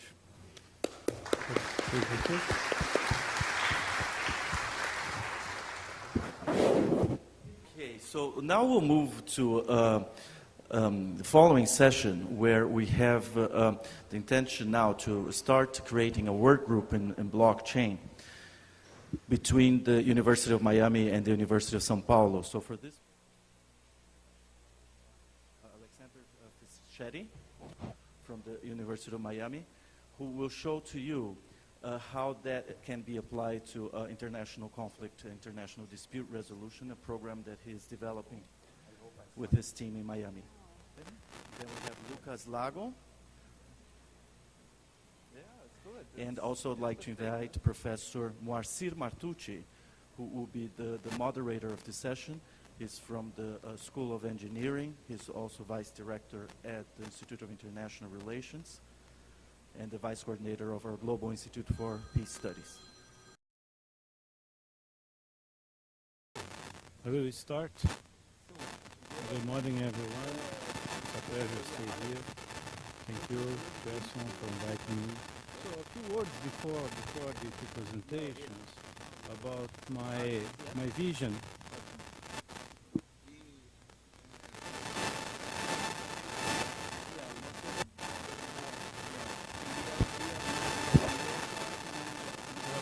About my vision of the application of blockchain in general, but in particular in conflict resolution. So, the conflict resolution is a process like everything in the world, like the industry, like the education, like services. So, and this is based on a process. In this process is based on documents, especially on trust, privacy, and time response. This is the main characteristic of this process from my point of view. So, the question is the blockchain a good tool to be used by the conflict solution process?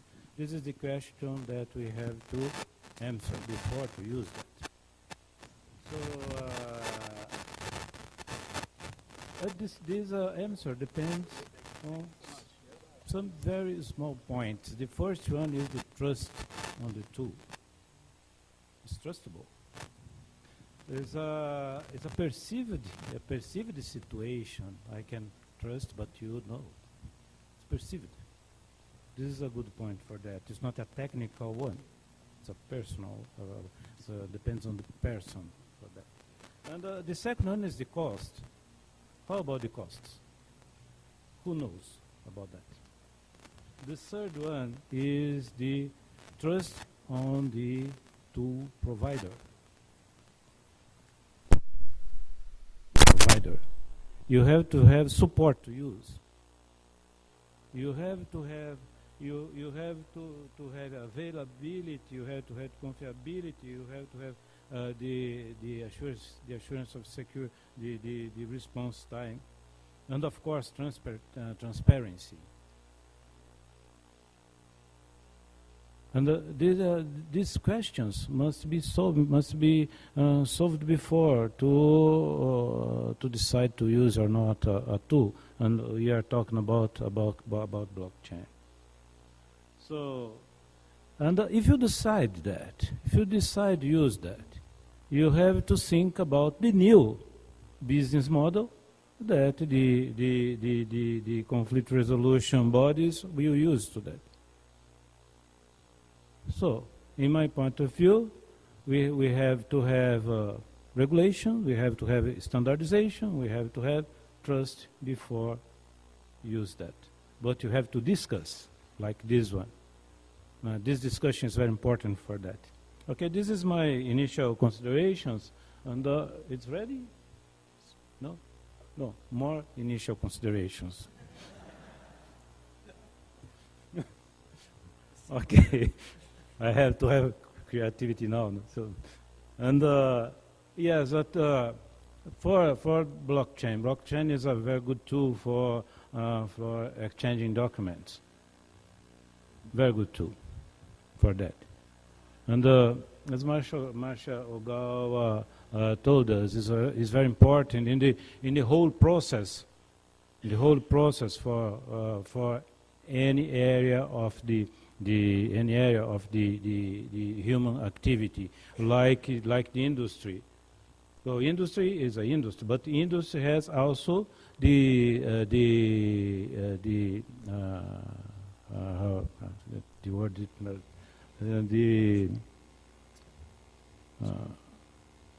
things that the industry must to do outside of the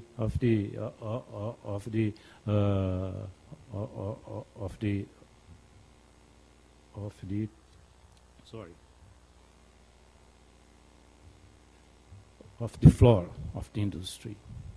So this is the everything that the industry must receive. I forgot the word for that. Is and the industry must receive the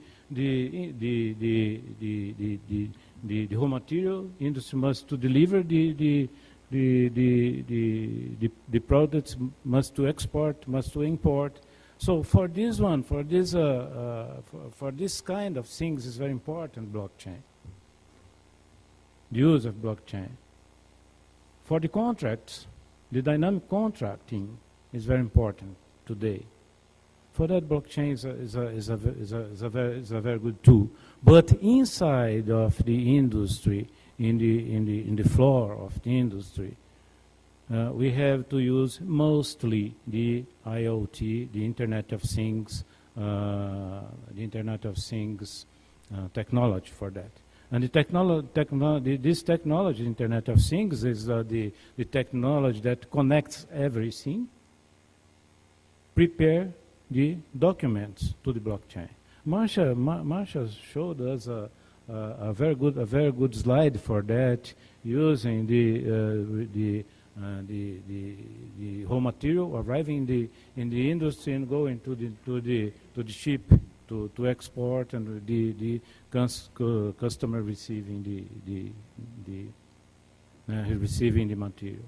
Okay, this is very important. So the connection between these tools is very important.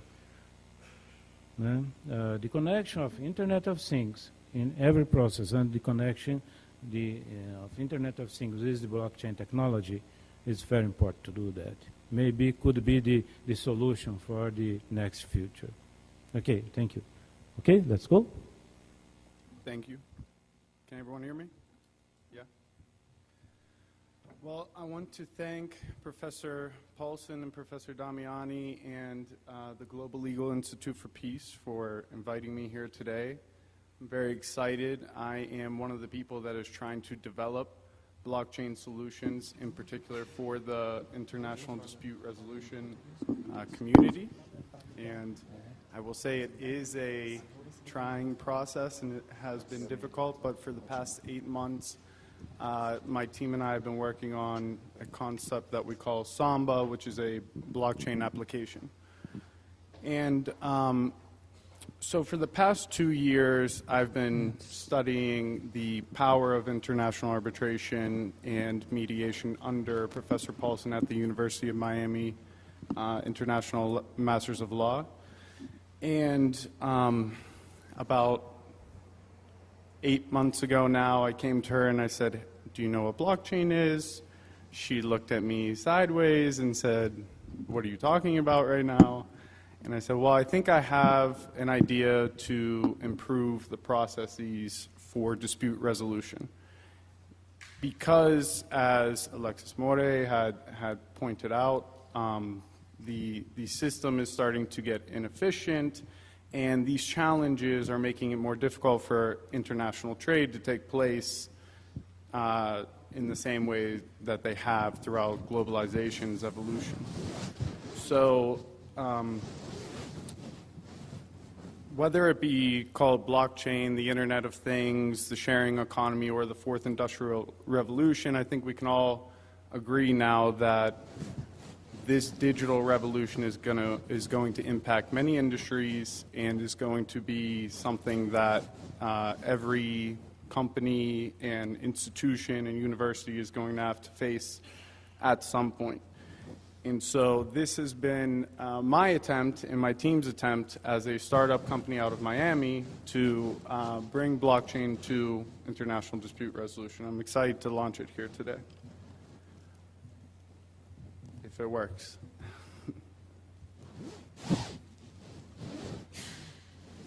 So as has been explained by the speakers before me, what is blockchain technology? In the most simple terms, it's just a way to record information and data.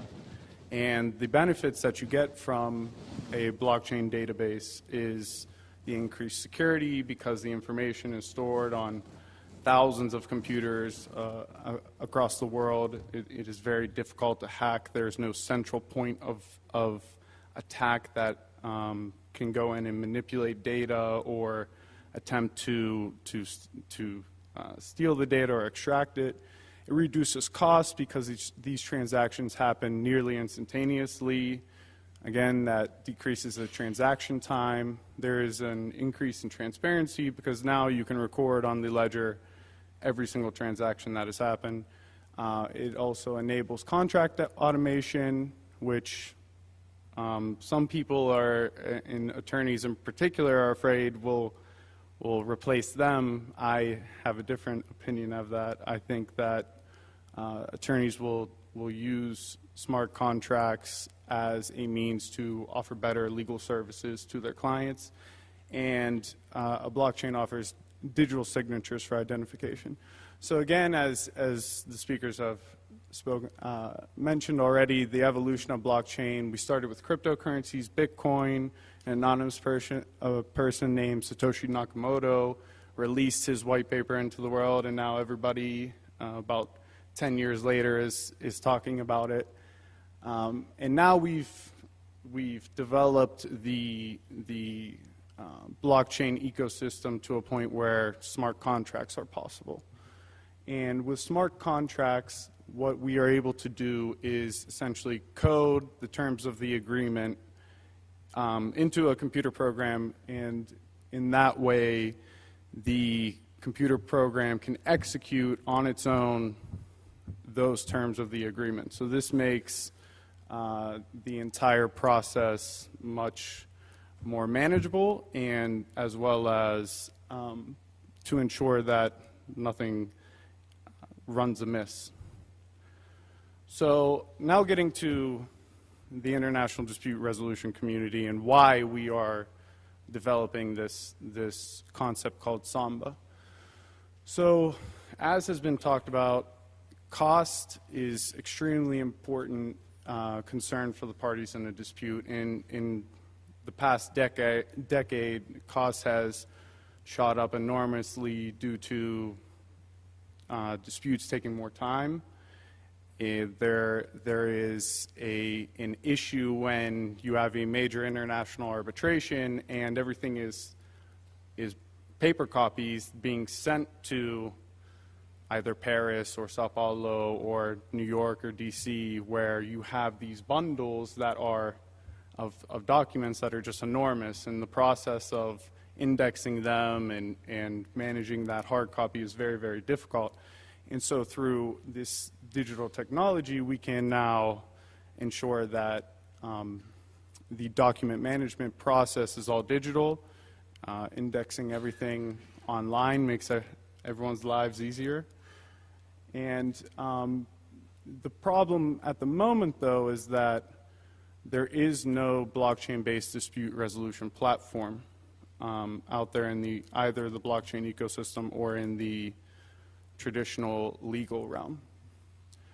And so our solution was to come up with an international dispute resolution platform that uses smart contracts and blockchain technology to facilitate the resolution of disputes in a more timely and efficient manner, which we believe will save money, speed up the process, and as well as secure the case information. In international arbitration, you have highly sensitive trade secrets and other documents that corporations or nation states do not want malicious actors to access or to be able to manipulate in any way. So with the blockchain, as has been said, it is secure. It's very difficult to impact any of that confidential information. And so I came to Professor Paulson in August, and I said, I have this idea. It's called SAMBA, and SAMBA stands for the Smart Arbitration and Mediation Blockchain Application. And that's why we call it SAMBA, because that's a mouthful right there. And what we have done is we've used the Ethereum blockchain. If anyone is familiar with Ethereum, it is one of the largest blockchains that in particular utilizes smart contract technology. And I came to her and I said, there are two primary components of SAMBA, and those are the smart arbitration contract, which is our version of a smart contract, and the international dispute resolution platform, which is a version of online dispute resolution, where the case management occurs all online. And so I'll explain the smart arbitration contract first. So what we do is we take the, in your typical contract, for those who aren't familiar with it, you will have a dispute resolution clause that states, should any disputes between the parties occur or a breach of contract, we will submit that dispute to an arbitration institution under the rules of the ICC, or the Untitled is a very frequent provision that is inputted there. And so what we do is we take that dispute resolution clause and we turn it into code so that dispute resolution clause and the rules, which are essentially the rules that control the entire procedure, are turned into code, and a computer program is generated, and that way the steps of the arbitration are executed on their own. And I'm going to show you guys actually a small demo of the smart arbitration contract in the International Dispute Resolution platform. And I'm pretty excited too, because we got it to work finally, so that's great. The other half of SAMBA is the International Dispute Resolution Platform, which is a case management system or a project management system for anyone that's not familiar with dispute resolution. And some of the main components that we use are there's a document management system, there's an award enforcement portal, so essentially you go through an arbitration proceeding, the tribunal or the decision makers render an award, which is their decision, and you need to take that award and you need to enforce it in a country in front of a national court that can make sure you are paid the money that you are owed. The virtual hearing, which was discussed before, everything, it's a version of Skype essentially. The encrypted messaging service, this is like WhatsApp. SAMBA LiveScribe, which is an annotation system. If you have attorneys from one firm that are working all over the world in different offices, they'll be able to essentially pull up the same document and in real time annotate together to submit to the arbitration institution or the arbitral tribunal. And then we have another idea of the arbitrator analytics application, which would essentially be a version of artificial intelligence that suggests who might be the best decision makers for a given case. Say it's an oil and gas dispute or it is a securities dispute, who would perhaps be the most optimal choice for that. So now I'm going to show you SAMBA. Very excited to. Can you see? Oh, no, you can't see all this. That's okay. I'll scroll. Okay, so this is the International Dispute Resolution Portal, or platform. It is a blockchain application that is on the Ethereum blockchain.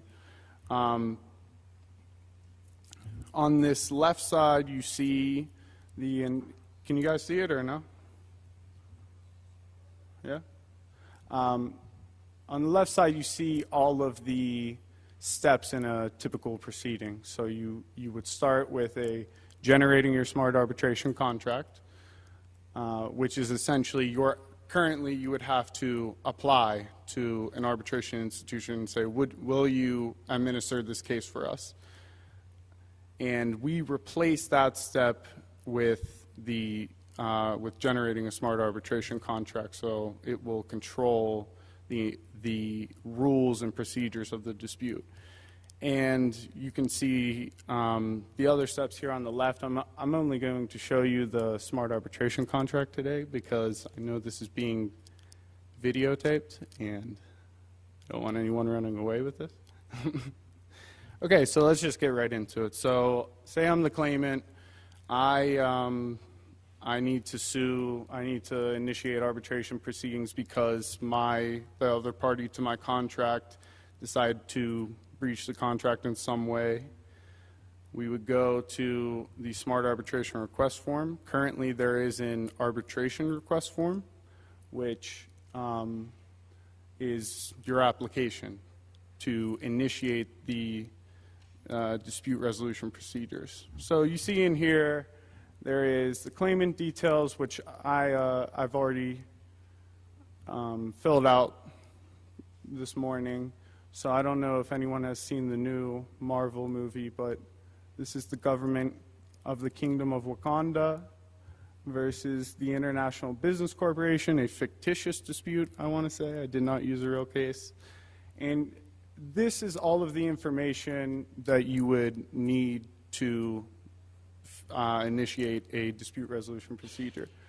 And I'm going to highlight this in particular because these rules, your arbitration rules that determine the entire dispute and the steps that you have to take and timelines. Do you have 30 days to respond to a filing, or do you have 2 months or whatever it may be, as well as what you are allowed to file and what you're allowed to submit. This is a very, very important part of the smart arbitration contract in its ability to self-execute and ensure that the entire dispute continues to be timely and efficient, driving down costs, as well as being digital. Costs are driven down because no longer do you have to bundle up a bunch of papers, give it to a courier, pay them a couple, 100 real to get it to Paris. And so now we would fill everything out, which I've done, and I would go down to generate smart arbitration contract and submit claim. And voila, you would have created your first smart contract, which is a smart arbitration contract. Now this information would be recorded on the Ethereum blockchain, but the only data that would be recorded on the Ethereum blockchain would be the smallest amount possible to prove that this smart contract, which is our smart arbitration contract, exists and that it was created in the first place. And this is very much like what a current notice of arbitration and statement of claim looks like today for parties that are in a international dispute resolution procedure. And so our goal is to make those attorneys and those parties subject to a dispute feel as comfortable as possible, and that is not some radical shift through all this technology and the complexities that are always talked about. We want it to be a simple, user interface that they can go to and they can manage their entire dispute. And if we go over to, apologies, right, you would see their account. These are the parties to the dispute and their private keys. So it is essentially their identities. And the only users that would be able to access this information would be those that are granted access by the original claimant in the institution to say, okay, we need these other attorneys on. And so I've been told to wrap up, and I'm excited that I got to show you this today. We are continuing to develop these other features, which is the document management system, the annotation, live scribe, and the messaging service and the award enforcement portal. So we've been doing this for about 6 months. I think we've come a long way, and looking forward to hopefully coming back and showing you guys another time when it's fully completed. So thanks for having me, and yeah, have a good day.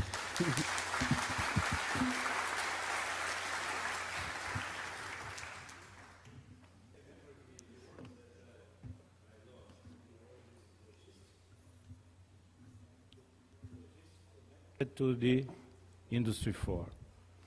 This is very important for connecting IoT with blockchain. Okay, let's go. So I'll try to be very brief here. And just to present myself a little, I work with Fischetti here at USP. And we work with the intersection between society and technology.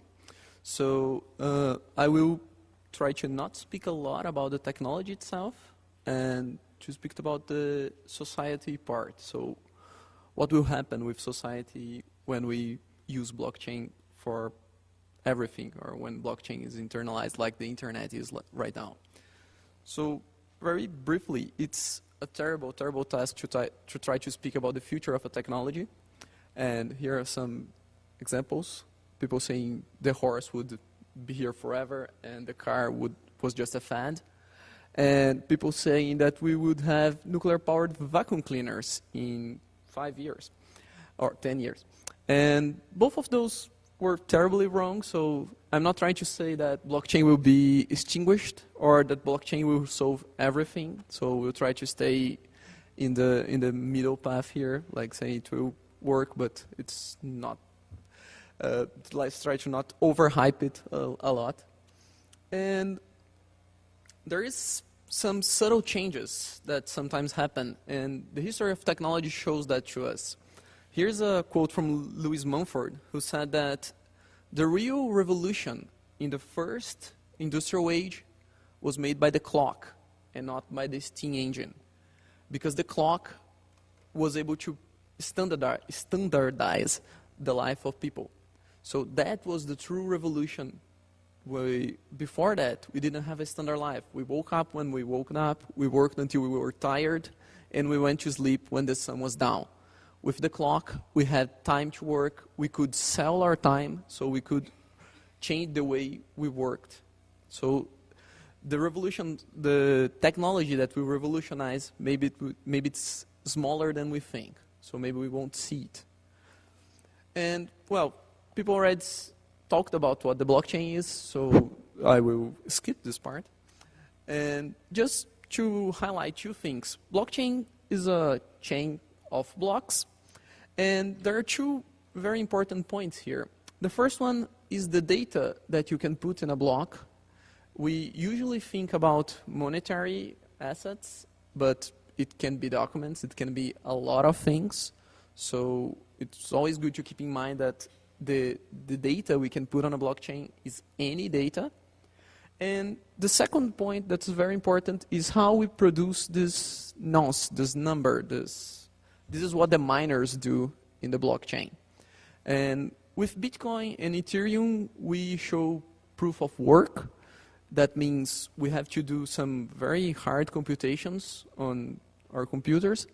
And the generation of this number is what drives the energy consumption of the blockchain. So if we can change this, tweak this a bit, we can create blockchains that will consume less energy and will probably be less secure, but there's probably a good point in the middle there, like we will not consume as much energy as a country, like Bitcoin is doing now, and we will still be very secure, very decentralized, so that's a good point. But the main issue for me is about who has the power to control the blockchain. So here's an example from a book. If you read it, it's Animal Farm by George Orwell.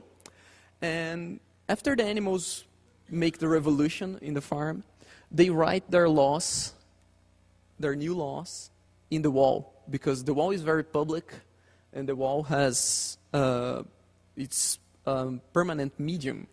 You cannot take off what is on the wall because it's written there. But only the pigs, if someone hasn't read the book, I'm sorry, I will spoil a little bit of the book for you. But only the pigs knew how to write. Some people knew how to read, but only the pigs knew how to write on this wall. And throughout the book, they made small changes on the rules, and they could do that because they had the power to change the information. So this is not an ideal blockchain.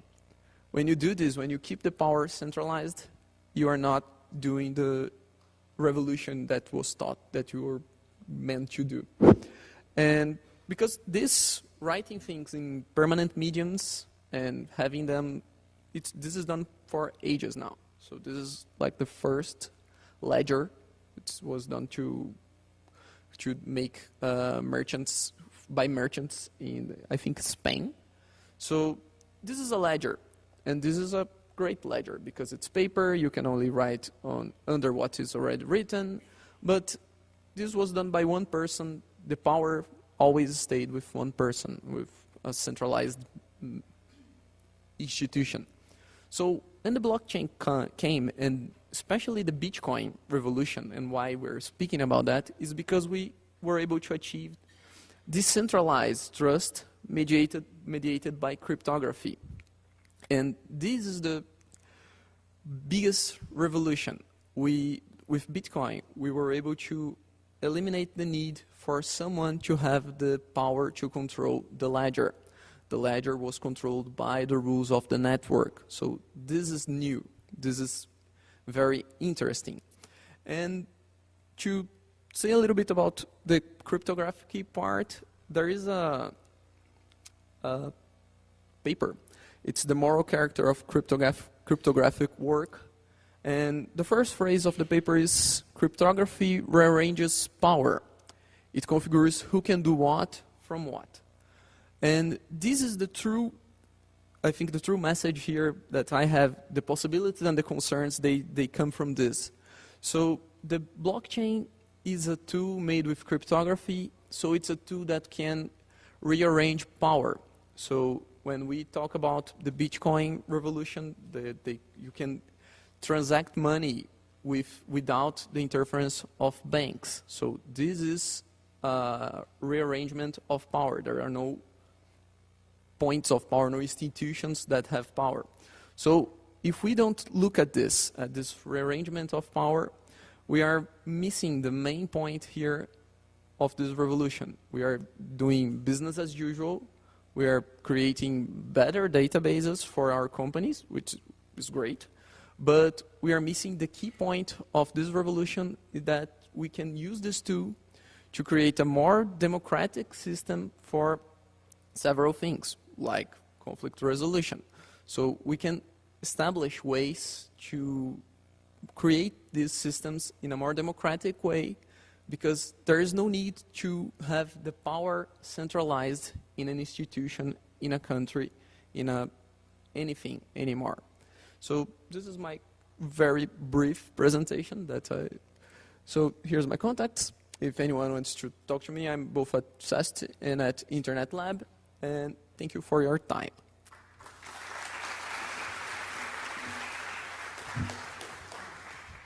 Okay, thank you, Lucas. Some questions, please? Hi, thank you for both presentation. I like so much the Lucas example. I did something like this. So we have launched for maybe 2 weeks ago a platform, blockchain for education. It's Learn STEAM, and we just launched last week the Learn Coin, that it's the coin to be used on the platform for students and teachers and all the ecosystem. What is, in your opinion, the best way for people begin to use that without understand really what is going on? Because no one asks this when they use a password that is guaranteed by RSA or something like that. So this is the main problem, to populate any ecosystem based on blockchain. I think that you have find some way, so I would like you to give some hints for us. Thank you. It's working. Can you hear me? Yeah? Yeah, I think for us the key was, especially with attorneys, right? They are, I know attorneys in the United States that do not use email. They have their emails printed out and taken to them, and they reply, and they give them back to an assistant, and the assistant sends it. I think the key is to make the user interface for the platform as, to look and feel the same way that they do it in current practice. So for us, it was a matter of making sure that the formatting looked the same, making sure that the terms looked as similar as possible, and then when we describe this to, potential users, it's, not such a radical shift where they lose interest in the first 2 minutes because you use the words cryptocurrency or, decentralized data and so on and so on. So for us, it was trying to keep it as, almost to look the same, but it's, it's an upgrade. So. Okay, Lucas? And I think there's a very interesting problem there, because your platform has to look secure. You can put it on the blockchain and it can be very secure, but the user has to feel that it is secure as well. So there's an issue there of showing how secure the platform is, and just saying it's on the blockchain, it's not going to do that. So you have to find a way to be very transparent about the security of your platform. So I don't know how to do that, but I think that needs to be done. So that's only trying to contribute. Okay, the second question, please. Good morning. This is a question for Lucas. Lucas, I think when you talk about revolution, I think it's a beautiful concept that the blockchain is going to be a revolution and everything. I mean, everybody's talking about this. But when you create such a power for an entity, or for two entities that could exchange information in such a secure way, don't you think it could be dangerous? Because it's not only like countries exchanging information, or not only banks or people, but you have any kind of two entities, could be criminals or could be anybody exchanging information, and not only money, but information and strategic information about almost anything in a very secure way. So how do you think we're going to be prepared for this kind of such a secure way of exchanging information between two entities? Well, that's a hard one. The first thing is that cryptographic communication is somewhat this problem already, because you can use, I don't know, Signal to talk to someone, and it's a very secure medium. WhatsApp, says it's secure. We cannot be very sure about that. But there is this issue that when you can, Bitcoin is not exactly anonymous, but talking about Monero, for example, that is a completely private coin, the issue exists. And we were talking about this in the beginning of last week, and someone said we can do that with money. We can buy things anonymous. But when we say that, we say about $10. I can buy a coffee anonymous. I cannot send $20 million to another country anonymously. So there is a balance there where we want these digital currencies to be as private as current currencies, because when I use my money, I don't have to give any identification. But we want it to have this physical issue of transporting it, like transporting large sums of money. It still has to be hard, and it still has to have a way to someone look at it and say, well, there's $50 million going from this country to that one, and someone has to look into that. So I think there is a balance there, and we don't have this answer already. So maybe it will be an answer within the blockchain. Maybe it will be something with regulations.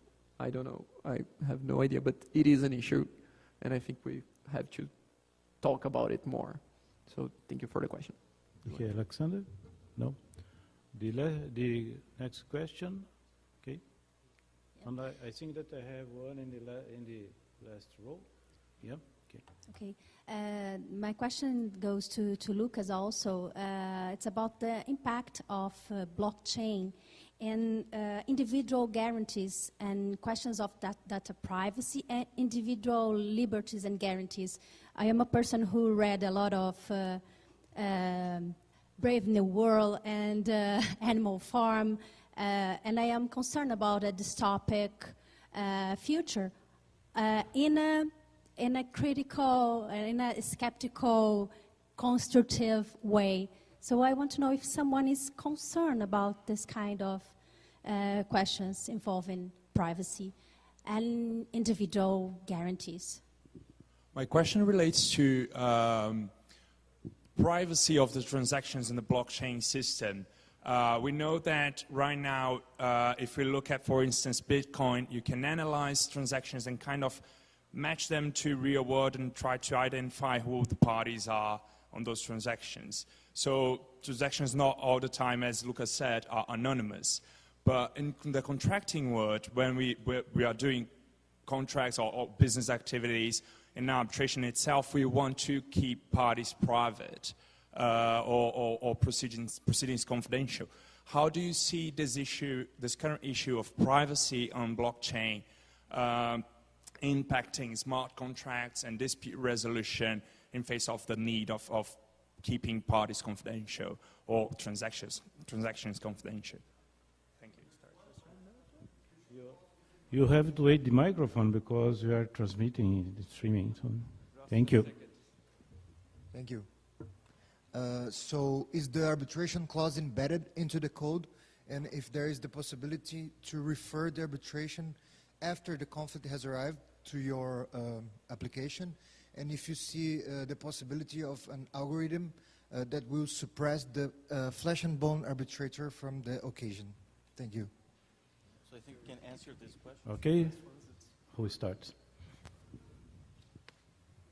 Okay, so replacing the flesh and bone arbitrator, I just can't see that happening. I attended a conference recently in Miami about artificial intelligence and replacing human decision makers, and I think the first point is that technology is not far enough along to have to worry about that. It's, you know, artificial intelligence is simply related to, you know, it's only as good as the data you provide it. And the types of decisions that arbitrators have to make, you know, when you're in a proceeding, it's not just about the written words or submissions. It's, you know, there are personalities in the room, and you have to deal with those, and that sort of emotional aspect. I don't think that, you know, I don't know how long that will take, but I think that's a very, very difficult hurdle for AI to overcome. And I can't remember the first part. Yes.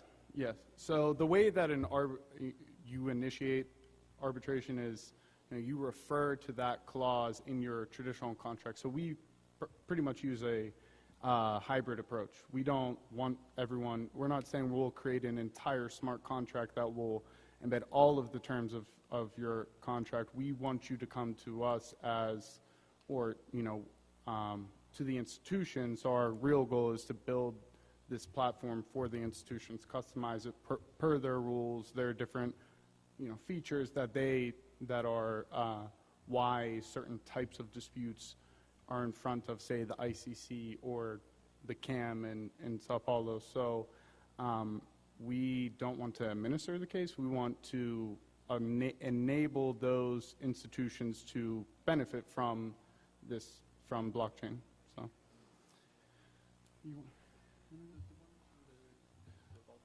Yeah, so the privacy question and the confidentiality is something that I thought very hard on for the past 4 months in particular as we were building this out. So the you know, Lucas was I think about to get to it when it came to the hashes and the different data sets that are actually recorded in blocks. And so the idea for us, what we need to make sure happens is that the only data provided to, say, the Ethereum public ledger is, it does not consist of confidential information. It is just a cryptographic representation of that information. So it's almost like a mask, right?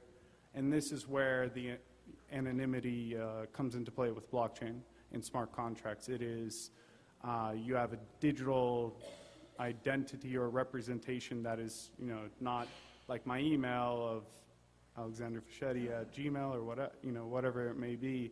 It is, you have a cryptographic key that only you know, and the data that you are sending to the blockchain, the ledger, is just a digital representation of that. You can't, there would be no way to actually extract and see my contract terms. So, but that's a shorthand. I don't know if you want to elaborate on hashes. No, I don't think we have time to go elaborate on hashes. But just to answer the one about data privacy and individuality, our data is already a coin for several companies. So Facebook and Google, they work on this data market. So what blockchain could do, thinking about it in a positive view, is to give us power to negotiate those terms. So when Facebook asks me, can I see your date of birth? And I say, okay, but you will give me some recompensation about that, more than just the service. So maybe there is a way to create a market where there's value for me, for my data, and because there's clearly value for the company. So maybe I can get a share of that in coins, in Bitcoins, in Facebook coins or something. So that is the good way to view that, but there's always a dark side. But let's not get into that. So, and I just want to congratulate you for launching SAMBA in Brazil, because it's a great idea. So congratulations. I just want to say that was not intentional or cheeky on my part. That just happened to be the best, shorthand for that entire mouthful. So, but thank you. I really do appreciate you having me today. It's a dream come true for me to do this. So, thank you very much. Thank you very much. So now we are closing our panel. Thank you very much for you two. Very great presentations. And now we have a good challenger. Yeah, for Brazil. Thank you.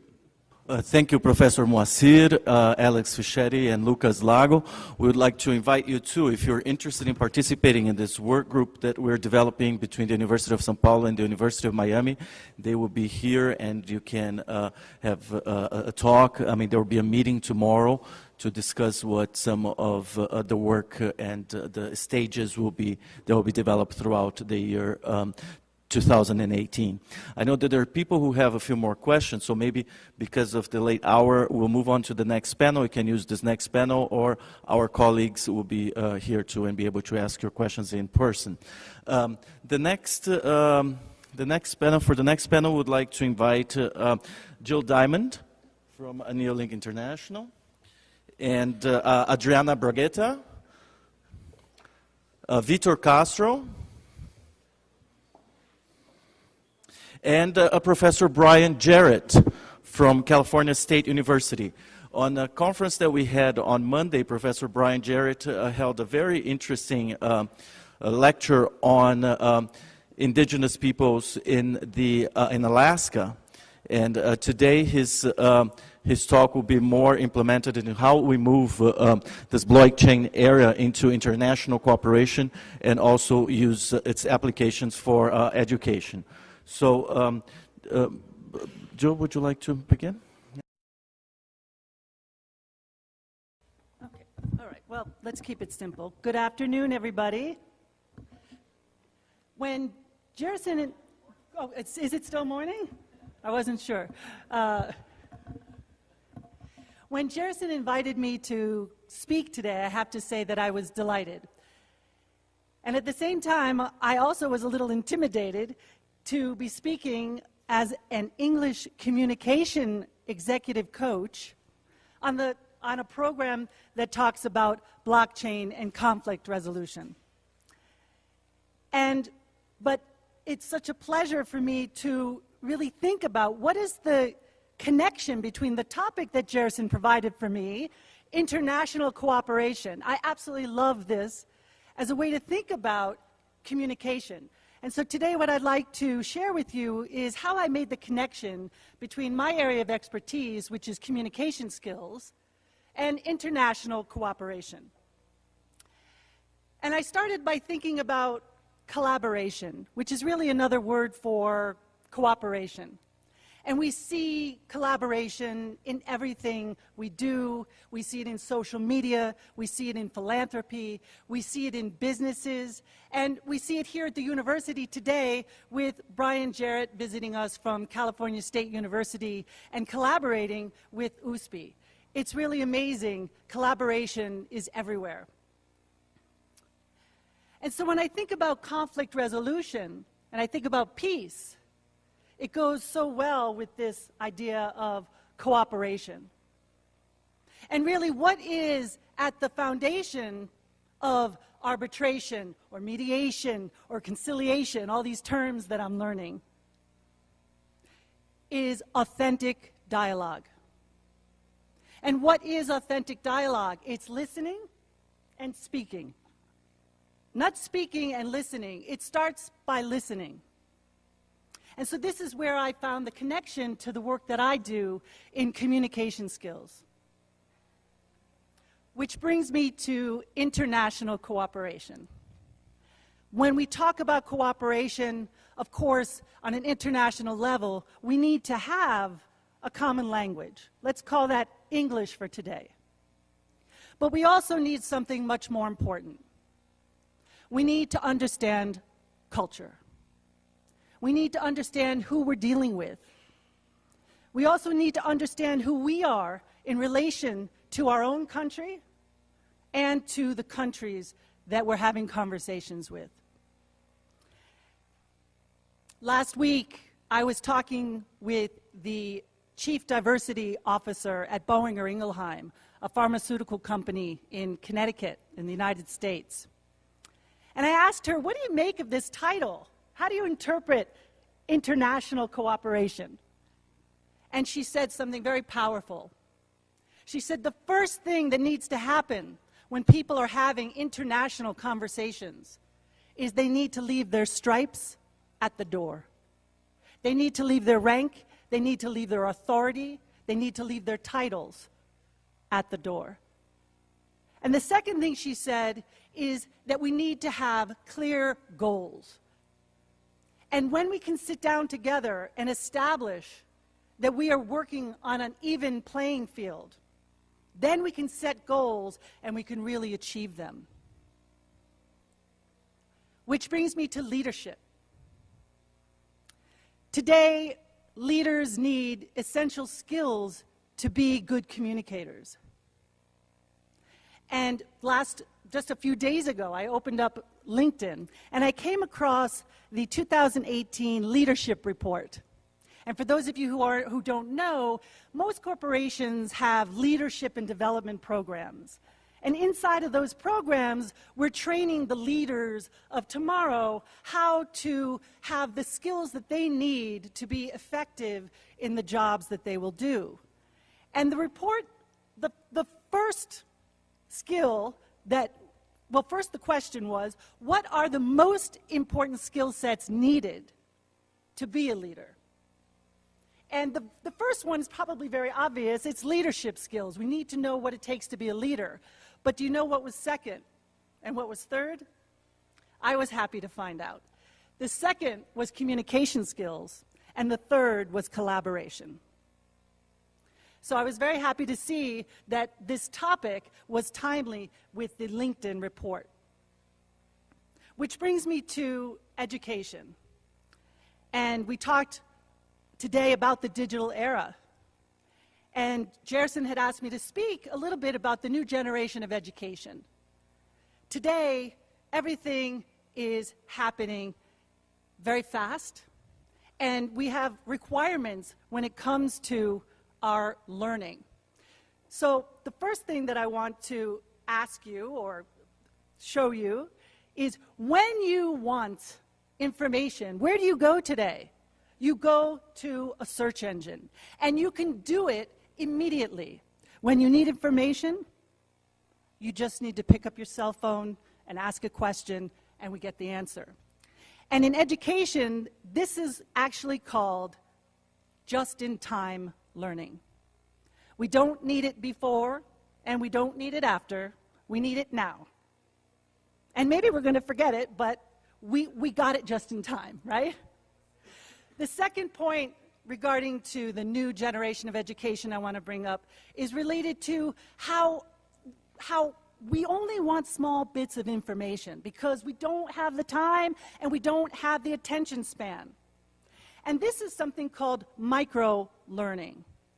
We want, whether it's in a blog, whether it's in a video post, there are a variety of ways in which we can get information in small bits to decide how much commitment we really want to make to this learning.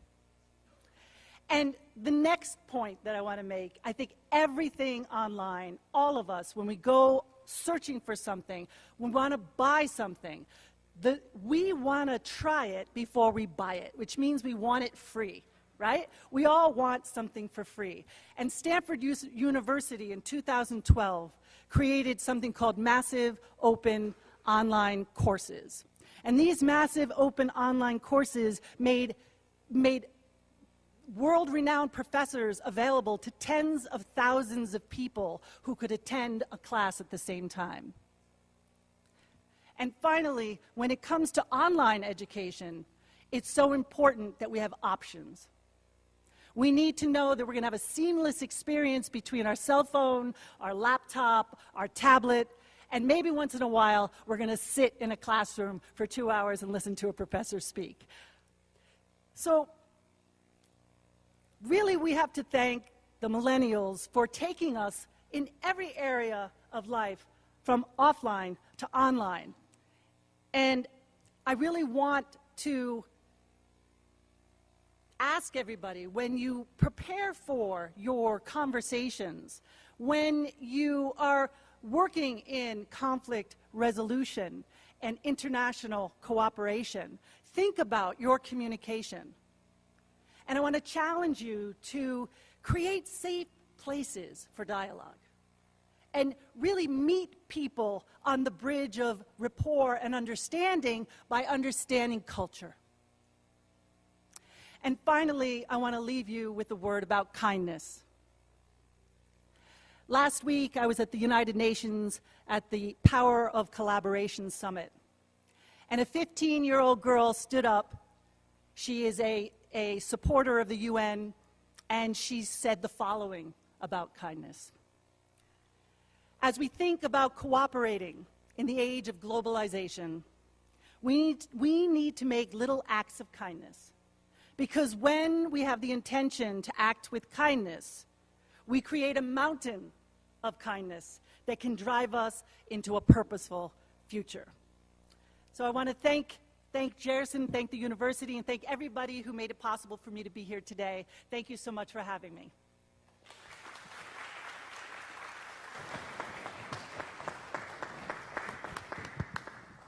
Thank you for ending on that note, Joe. I think it elevates the mood. You know, that's what we should be aiming at. Thank you.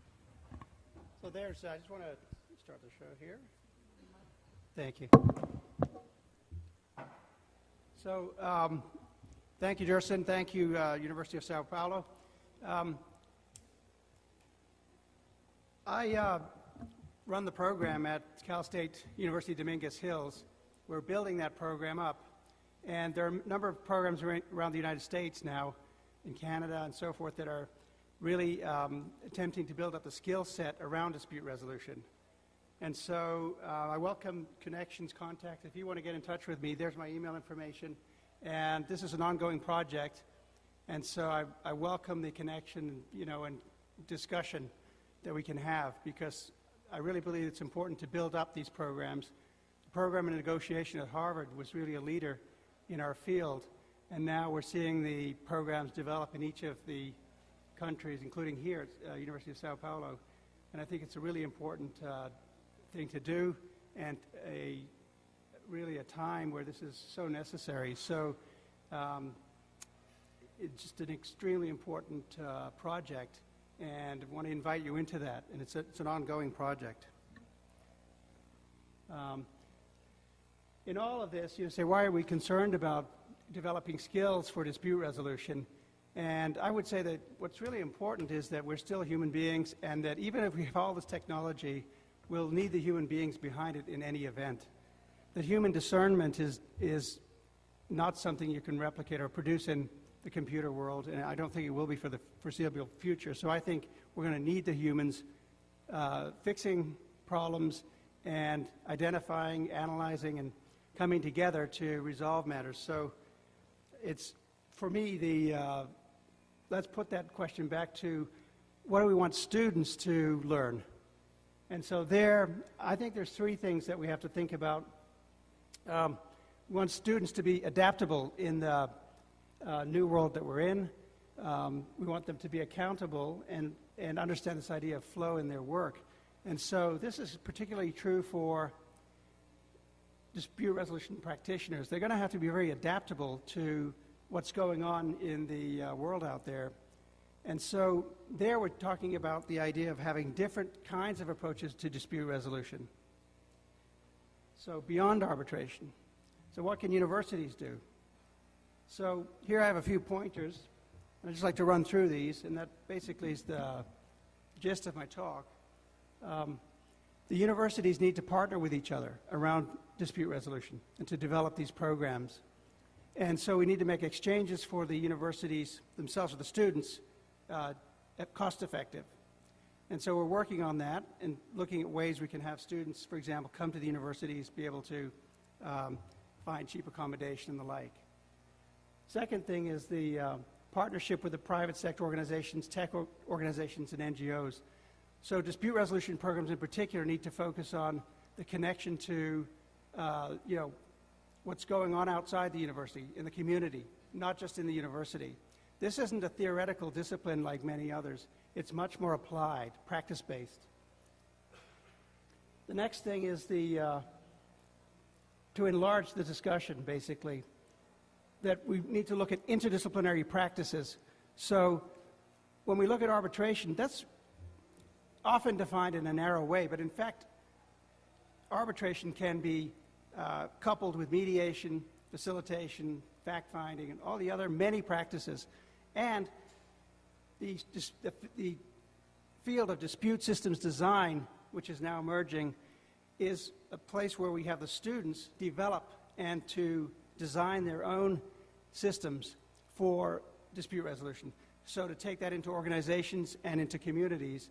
And we're seeing now that organizations, communities are doing this. They're designing their own systems. So that connects with the world we're living in now, the technological world, because we're going to need more students who can design systems that are applicable, that are useful, and that are adaptive to the change. Next thing is the idea of moving away from the strict legal or adversarial model. I think a lot of us have been really victim to some extent of an overly legalistic framework in terms of dispute resolution, partly because law schools have taught what they knew, which was to produce an adversarial framework. And I think what we need to do is move our education to a more collaborative approach and to see many different skill sets, like the spokes of a wheel, rather than simply having one adversarial skill set. Not to set aside the adversarial skill set altogether, but to recognize it as one set of skills. And so to have, for example, with courts and other bodies, to have dispute resolution programs that complement courts, for example, rather than competing with them. So all that skill set's necessary for the courses that we produce in these programs. I think it's important that we hire practitioners in these schools too. So instead of hiring professional, teachers who are coming with a theoretical background, it's really important to hire practitioners. And so that's what I've done at the University of California, basically, is to, the California state system is to hire practitioners. We have a U.S. ambassador, for example, who's teaching with us. We have people in particular areas that bring their expertise and knowledge. So that's how we can deal with some of the geopolitical things that are coming up, by having these people who have practice knowledge in these areas being able to disseminate it from their experience, from the ground up, rather than from the theoretical base that's often the case, that has been in these programs. Next thing is to think about indigenous practices, that in a lot of these, in the world of dispute resolution, in arbitration in particular, and other related fields, we've left out, I think, indigenous knowledge and indigenous practices. And so in our program, we're bringing back that into the curriculum. So we have a course in particular on indigenous practices, indigenous knowledge. So we think that brings that form of knowledge back into the equation. Indigenous groups are gaining more power and leverage. Somewhat in the United States, there's a renaissance of practices and communities who are now bringing back these practices. And they're going to be a voice in the dispute resolution world of the future. And so we're looking then to connect with them now, and we do that in our curriculum. I think we need to really have a lot more online dispute resolution possibilities for students to practice these programs. So in this case of SAMBA and others, we need to have the students coming into the classes practicing these skills before they leave the program. So if they do that, they go into the world with the skill set already. so they're not coming into it unfamiliar to the practice. And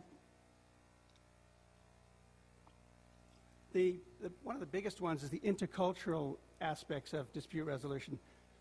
We're going to need a lot more cultural knowledge, intercultural knowledge, as we globalize and as these technologies globalize. So we're putting that right into the curriculum as well. We're looking at ways to bring together these different cultural logics into the same space. It's extremely important to do it in order to get agreements, and it relates to the idea of what Jill's talking about, communication, and how the miscommunication can kill a deal so quickly and kill the possibility of future building together. So really important also. And the last point is to really build up a sense of professional ethics in the different practices. So what we've seen is the lack of focus on professional ethics. I think it's going to be crucial to have the focus on the different types of practices. So arbitration ethics differ from mediation ethics, that differ from fact-finding, the investigation, working with organizations, OD, the people from OD. So we really need to refine and look at the different practices of ethics. Just give you a quick example.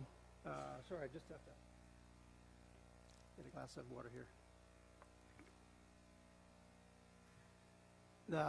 For example, we often think about the perception of impartiality in arbitration, and so people have applied that to mediation.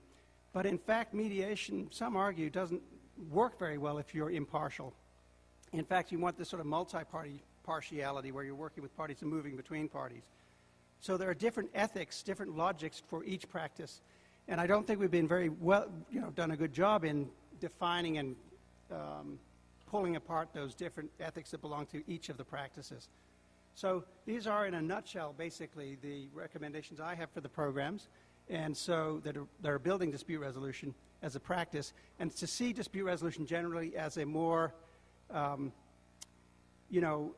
not simply a narrow practice of arbitration, but in fact it's a set of skills that connect to each other, but very distinct, but can work with each other.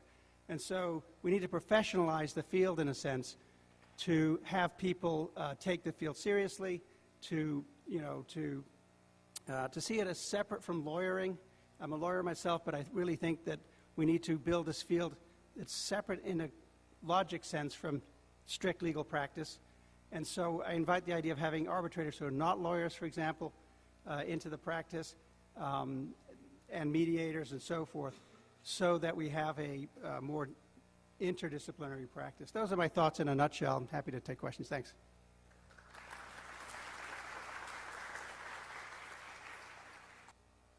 Thank you very much, Victor. First of all, thank you, Marik, for the invitation, Gerson.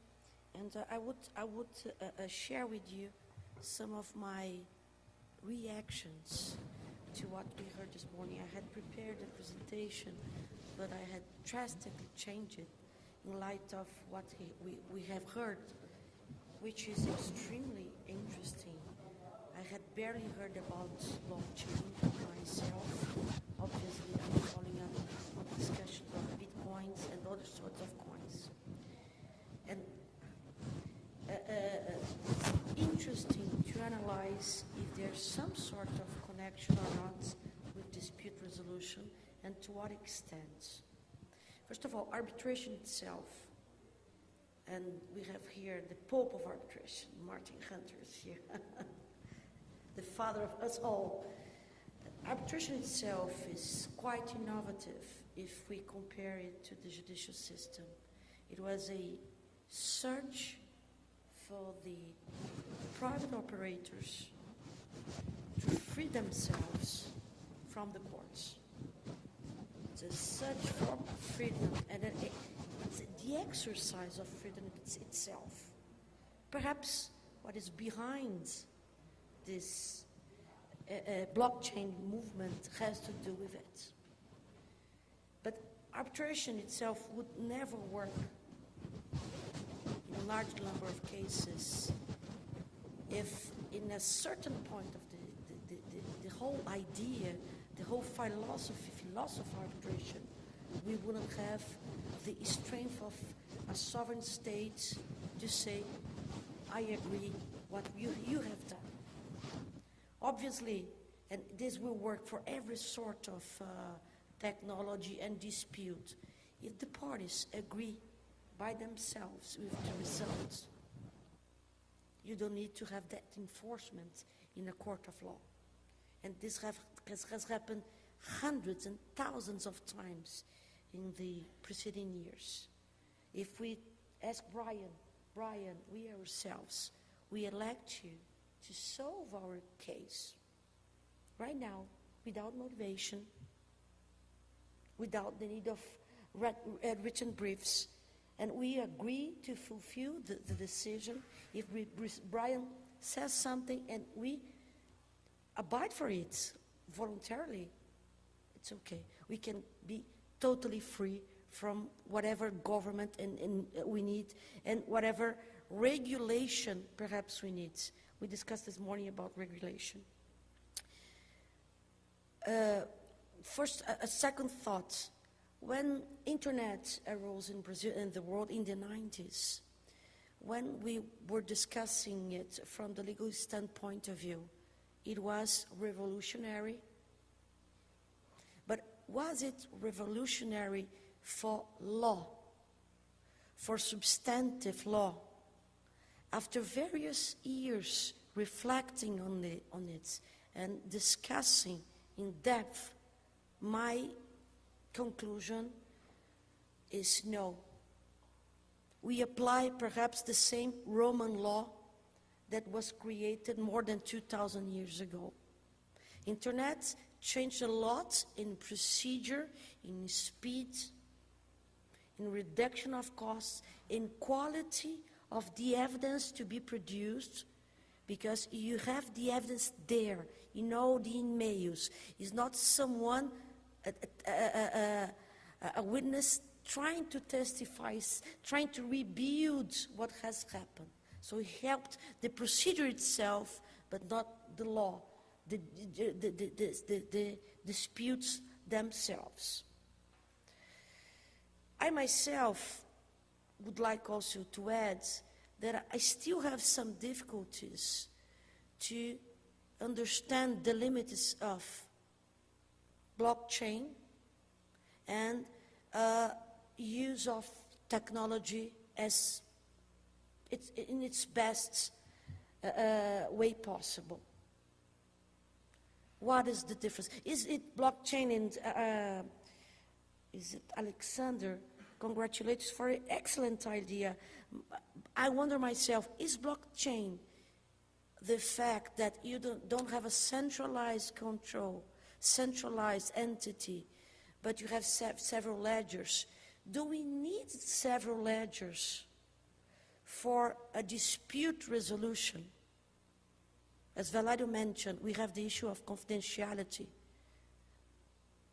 Do we need, is that what defines blockchain or not? Is one of the aspects, certainly. Or what you are presenting to us is something that will be extremely useful for the evolution of the procedure itself, but not as it's not revolutionary to the mindset of the arbitrators and the way that lawyers will present their cases. Obviously, I have all those reflections in my mind right now. It's extremely interesting to debate this. So, in a nutshell, I would say that first of all, and before that, you also, all of you mentioned the issue that blockchain means a change of power. You decentralize power. This is one of the biggest, I think, concerns for the legitimacy of arbitration and international arbitration over the years. Arbitration was a European, North American issue that has been criticized over the years for the participation of Asia, Latin America, and Africa. We are getting there.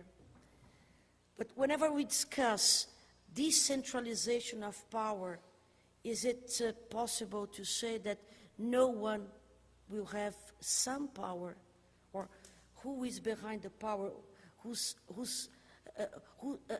ideology is behind some sort of power if various peoples are involved?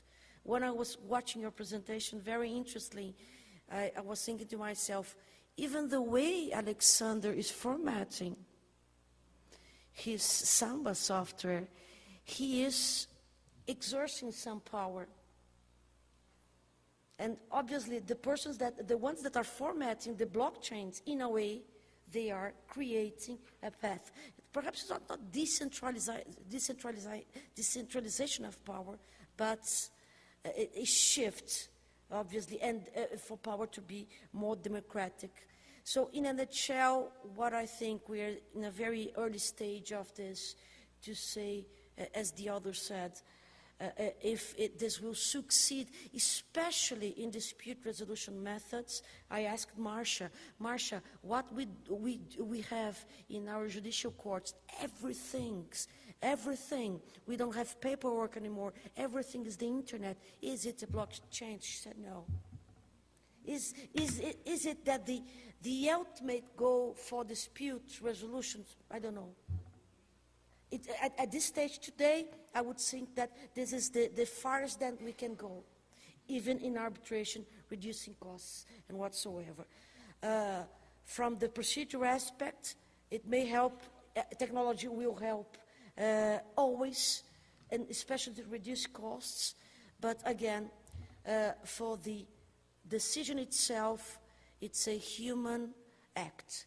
And all human acts, you need to take in consideration the human factor of the presentation of the cases, evidence that will not be part of the blockchain, as I imagine, facts that happened in the past. So this, I believe, will remain the same. Thank you.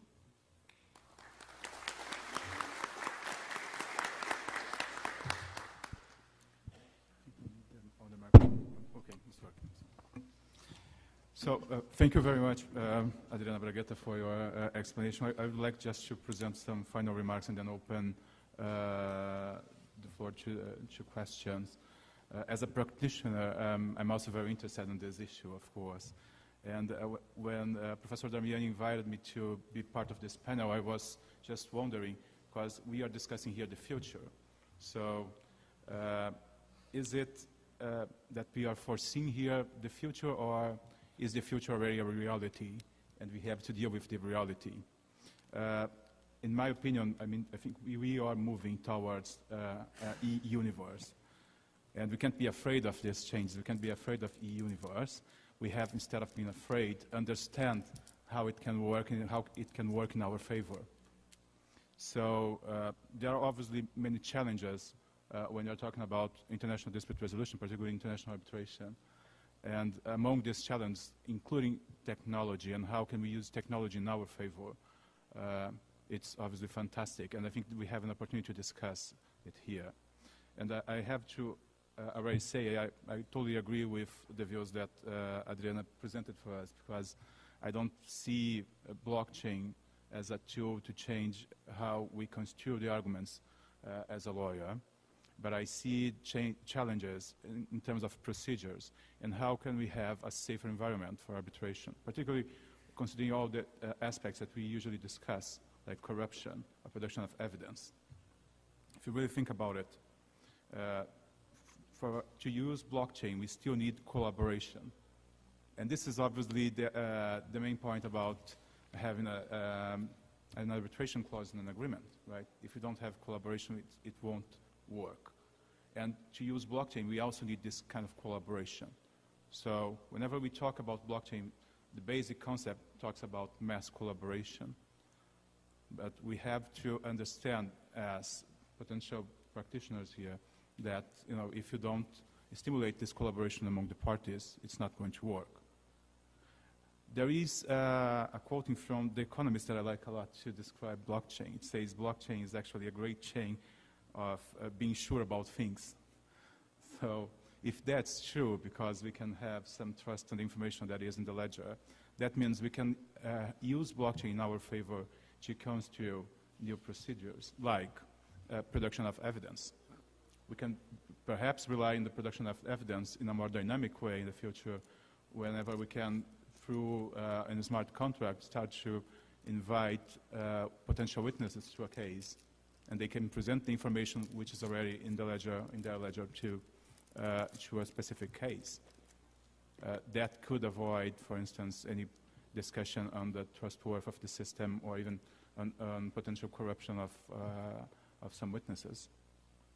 So just a few remarks for us to understand that blockchain can really help us in the future, and we can't be afraid of using it and understand it a bit better, using new technologies as the SAMBA that Alexander presented us, and seeing that we are already facing some new features, and we have to use them in a wise way, like these smart contracts.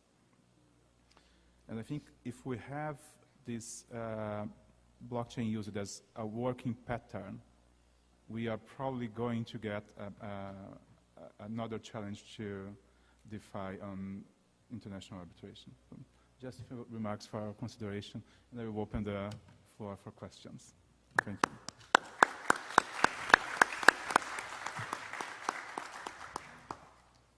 Gerson, if I may, one comment. You mentioned corruption yesterday, last night, because of this Lava Jato. Yeah, the car wash operation. The car wash operation. I heard yesterday that the new way to receive bribery is some sort of Bitcoin. Yeah, through Bitcoin. I've heard about it. Yeah. And that's why regulation is so important, So, for discussing, no, right? Well, people can be very inventive for corruption practices. So, no questions? Thank you very much for this demo. Thank you very much.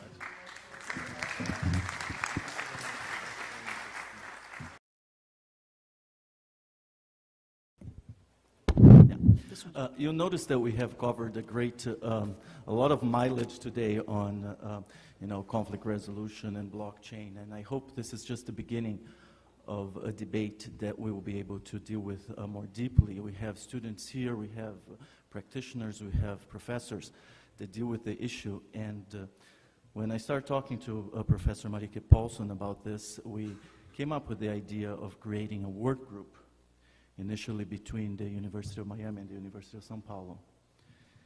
And this initiative is part of our relatively newly created Global Institute for Peace Studies and Conflict Resolution Center, which on my left I have Professor Marike Paulson, who is the Vice President for North America, and on my right, Professor Martin Hunter, who is the Vice President for Europe.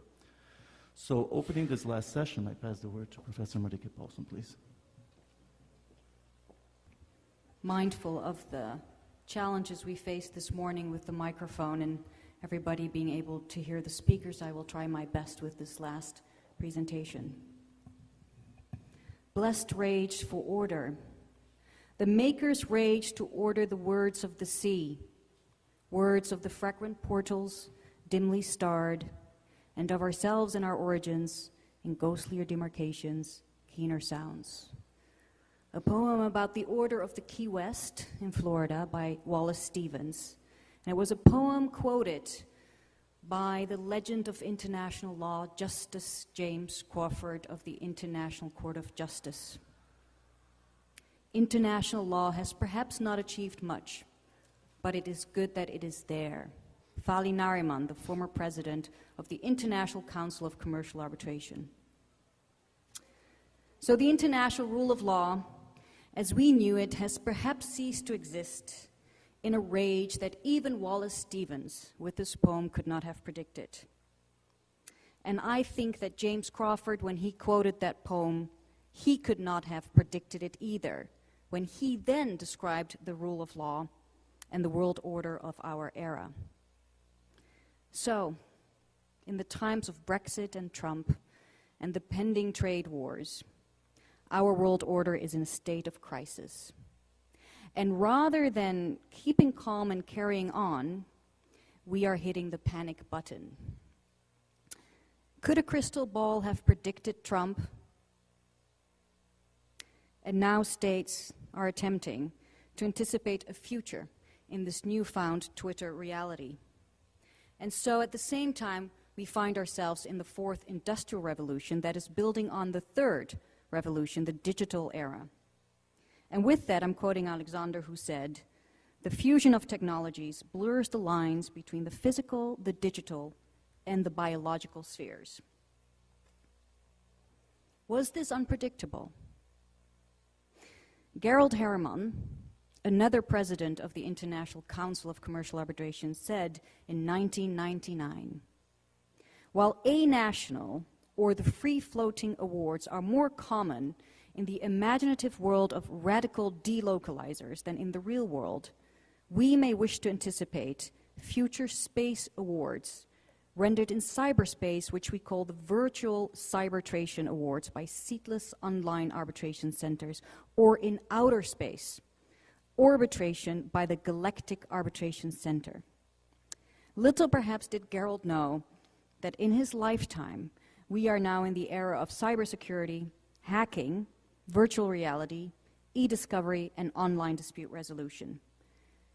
And being inspired by that, in my book on the New York Convention, I talked about the Oculus Rift and perhaps how that could be used to change the in-writing requirement of Article 2 of the New York Convention.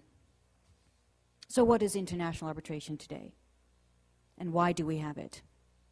If the international community sees profit in peaceful commerce, it is less likely to disrupt it by fighting wars. And that was thought after the devastation of World War I, and this is how we now have the International Court of Commerce.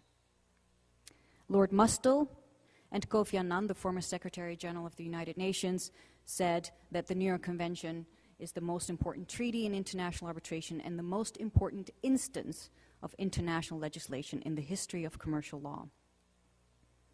However, all of that is being trumped by the notion of sovereignty. They are like billiard balls, they collide often, but do not seldom go in the same direction. And as Alexis Mourre pointed out this morning, we are finding ourselves in a PR crisis of international arbitration, the lack of transparency, shrouded in mystery, diversity issues, corruption. And I would like to get back to that topic of this morning, party autonomy. That is the autonomy of the will. But I ask the audience, and especially the arbitration specialists, does that mean that parties in arbitration have a fundamental right to arbitration? Do they have a right to appoint one's arbitrator? Do they have a right to appoint my arbitrator? And do they have a right to dilatory tactics? Do they have a right to abuse the system of annulments and enforcements?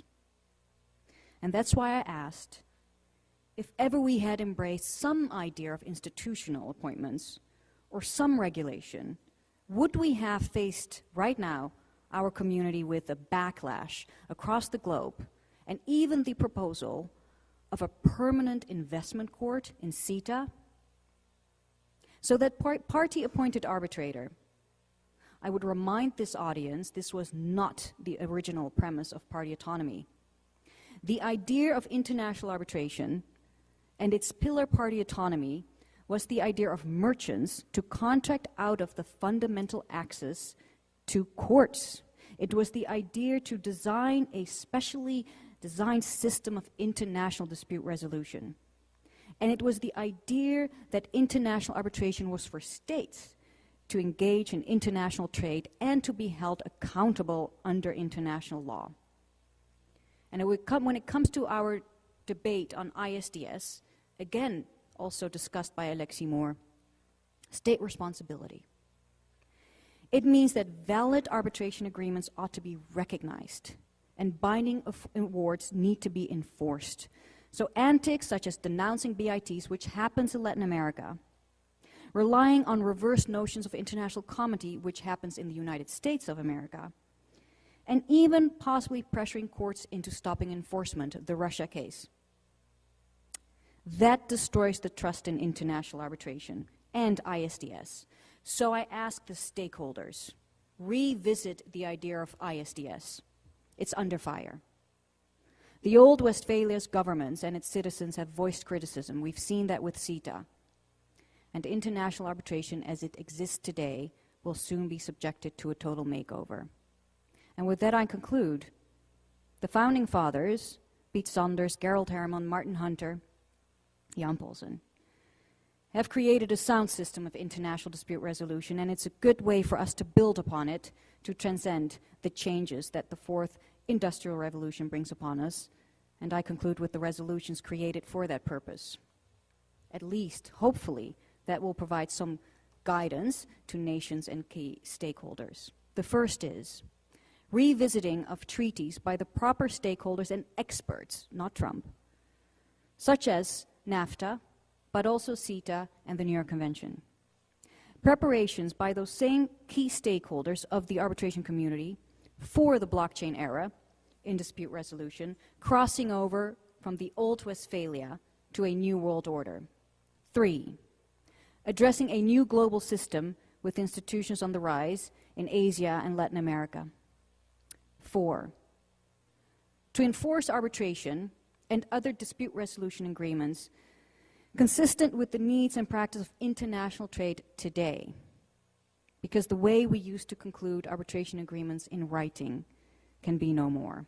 And finally, the 5th, overcoming geopolitical driven developments and the resurrection of sovereignty and nationalism by persuading states of a renewed self-interest in complying with international law, perhaps facilitated by blockchain ADR. Thank you.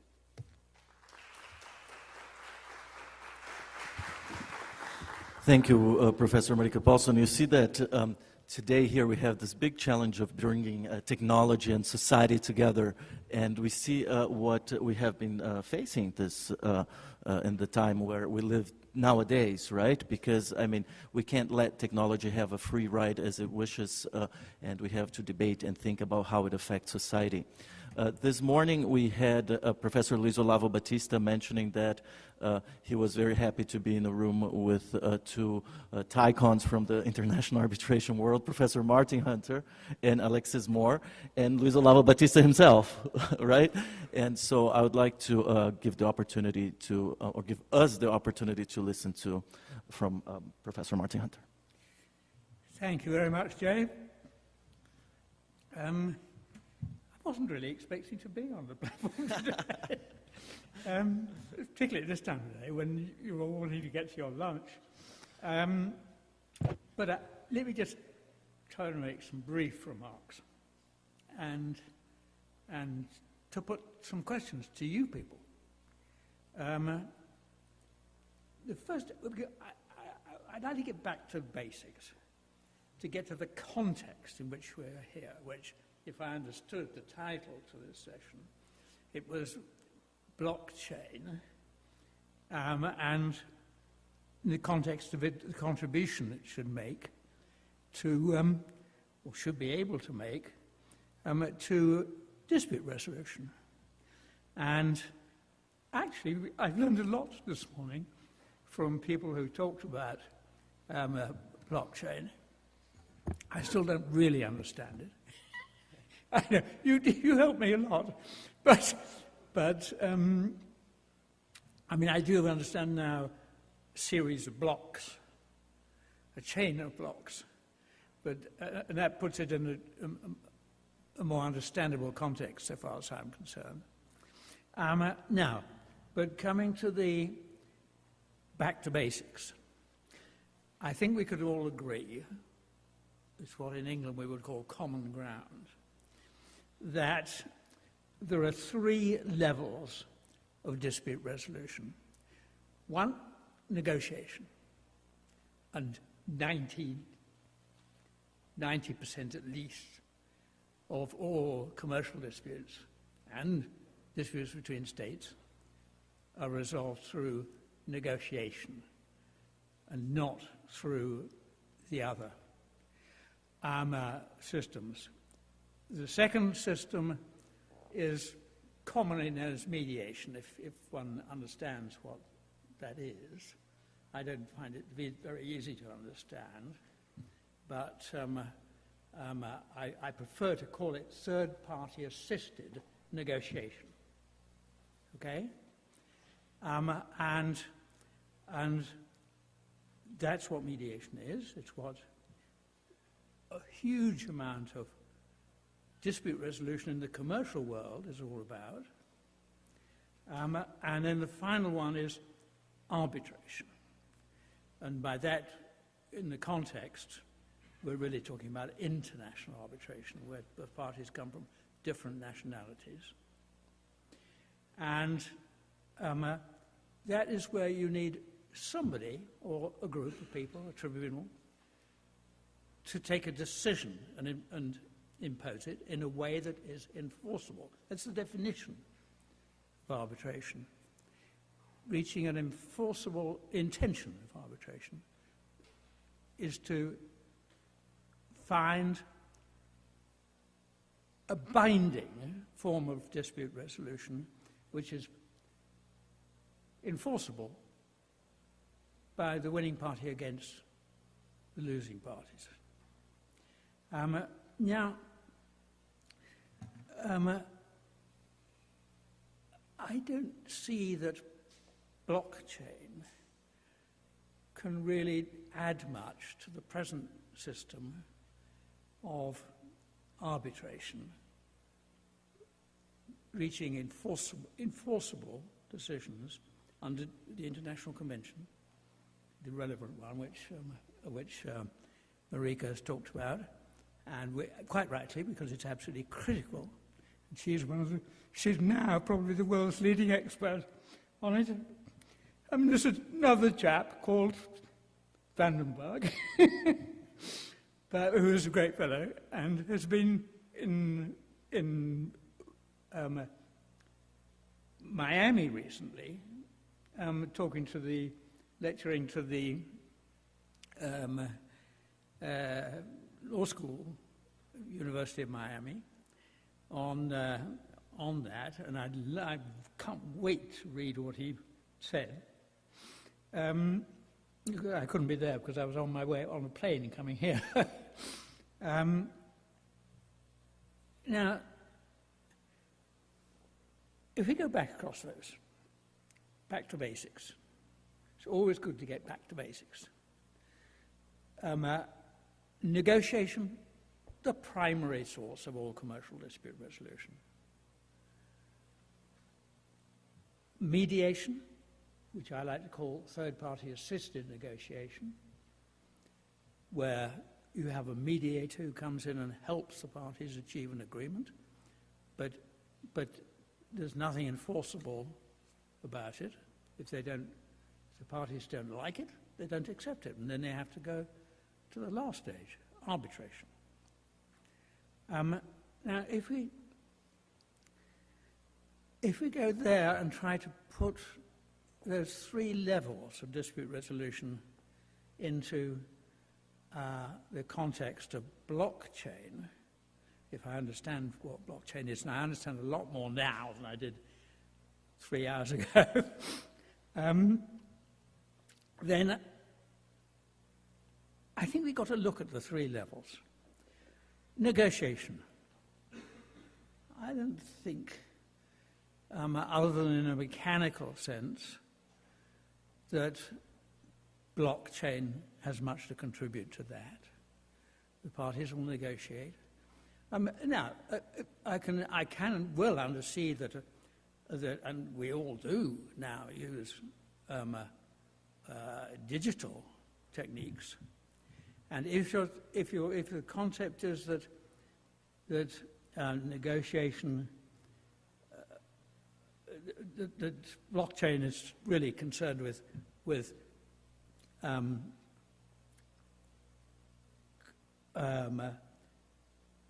digital negotiation, then I can understand that, and I think it can make some useful cost savings and time savings too.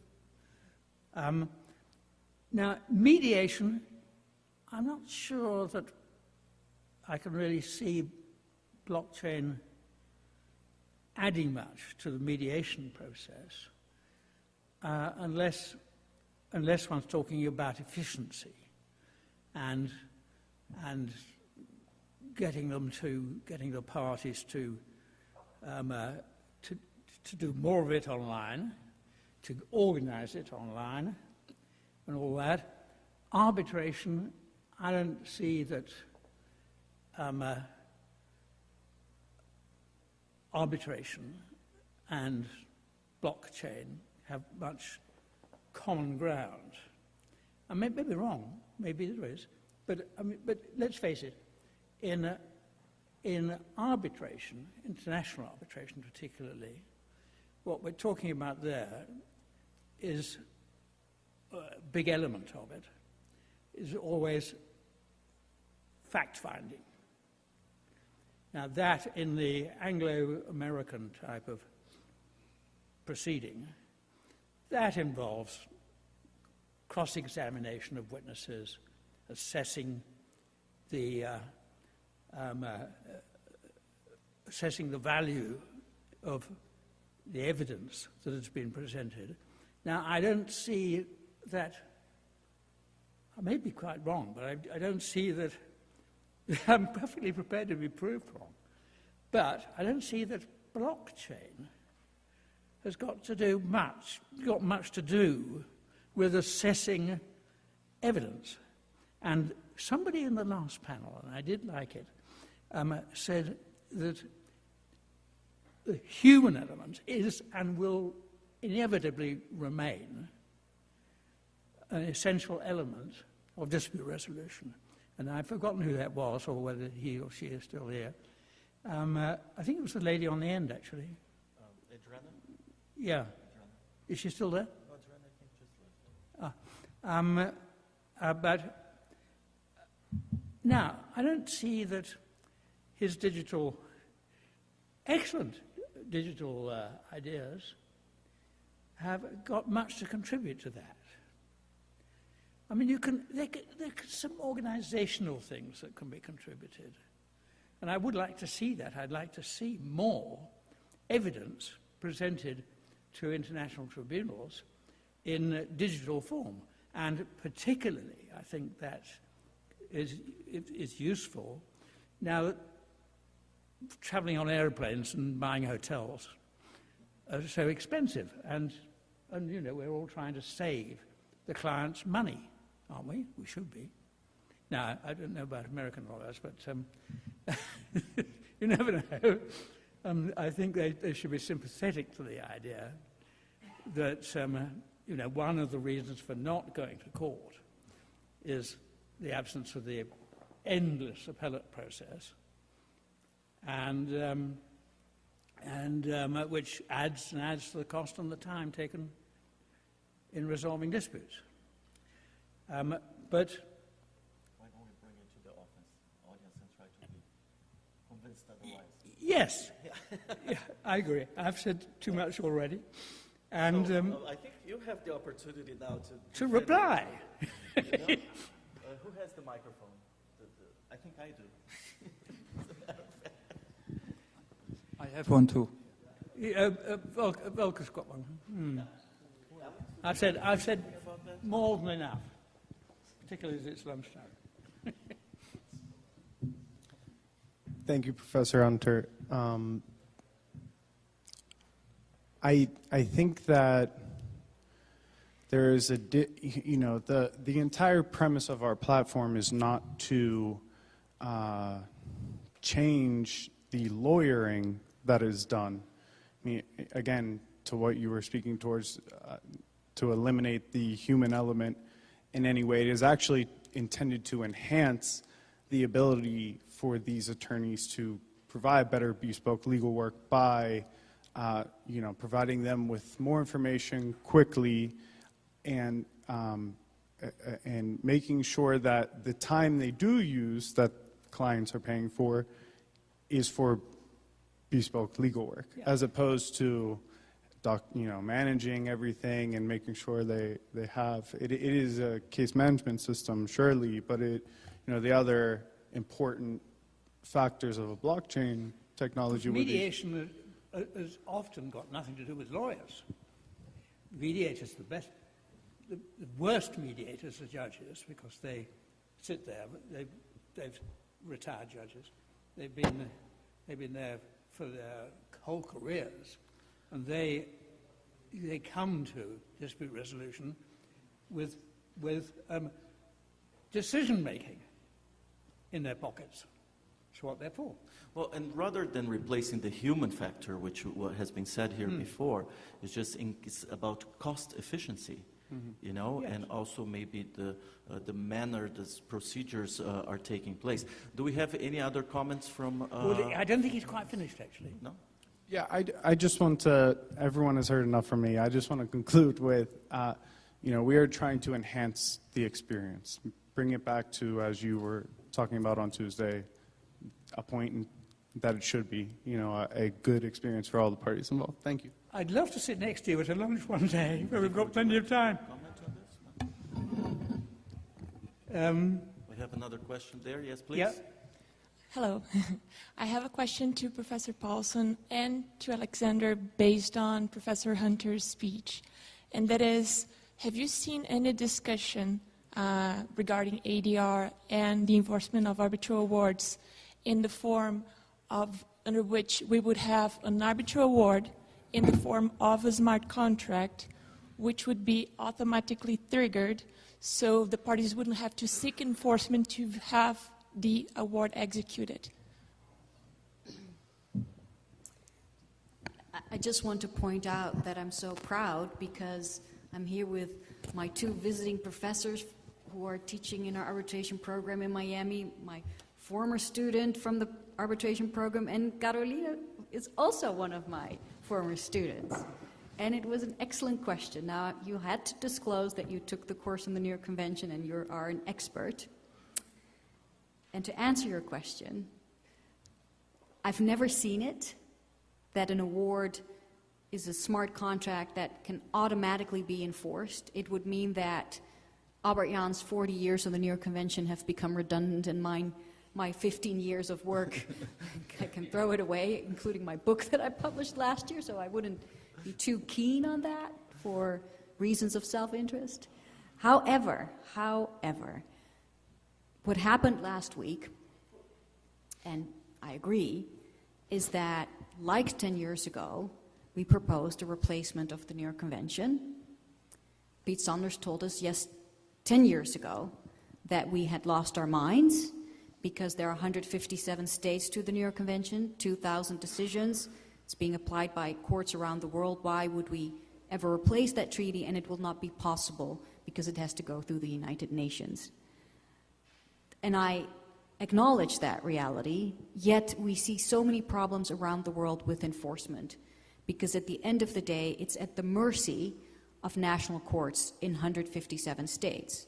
So the concept, in theory, of an award to be a smart contract that through a platform like blockchain could be automatically enforced without court intervention would be great, but it is impossible.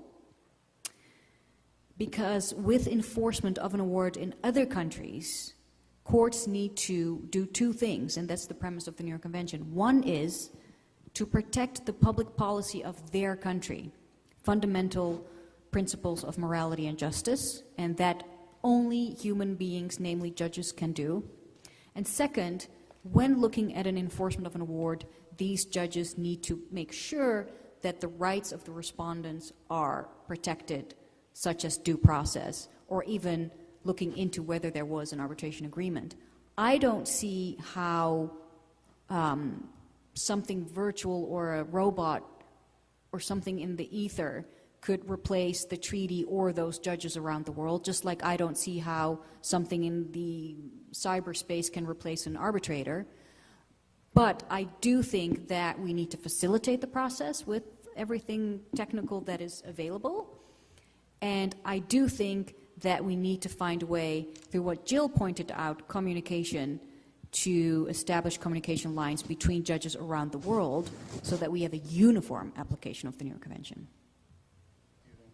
And this is where I think other, just a smart contract concept itself of self-executing is going to be a tricky situation for those companies that are building those types of applications, precisely because currently, under the New York Convention, you cannot do that. You do have to go and enforce in a national court, and that's why we took the premise of building in a feature where the award is sent to a national court to be enforced, as opposed to it self-executing on its own. So, but great question. Thank you. Any more comments from the floor? If not, yes, please. Hello. And that's a future student for our program, actually. Oh, all right. Yeah, she's coming to Miami. So we had the past, the present, and the future. Yes.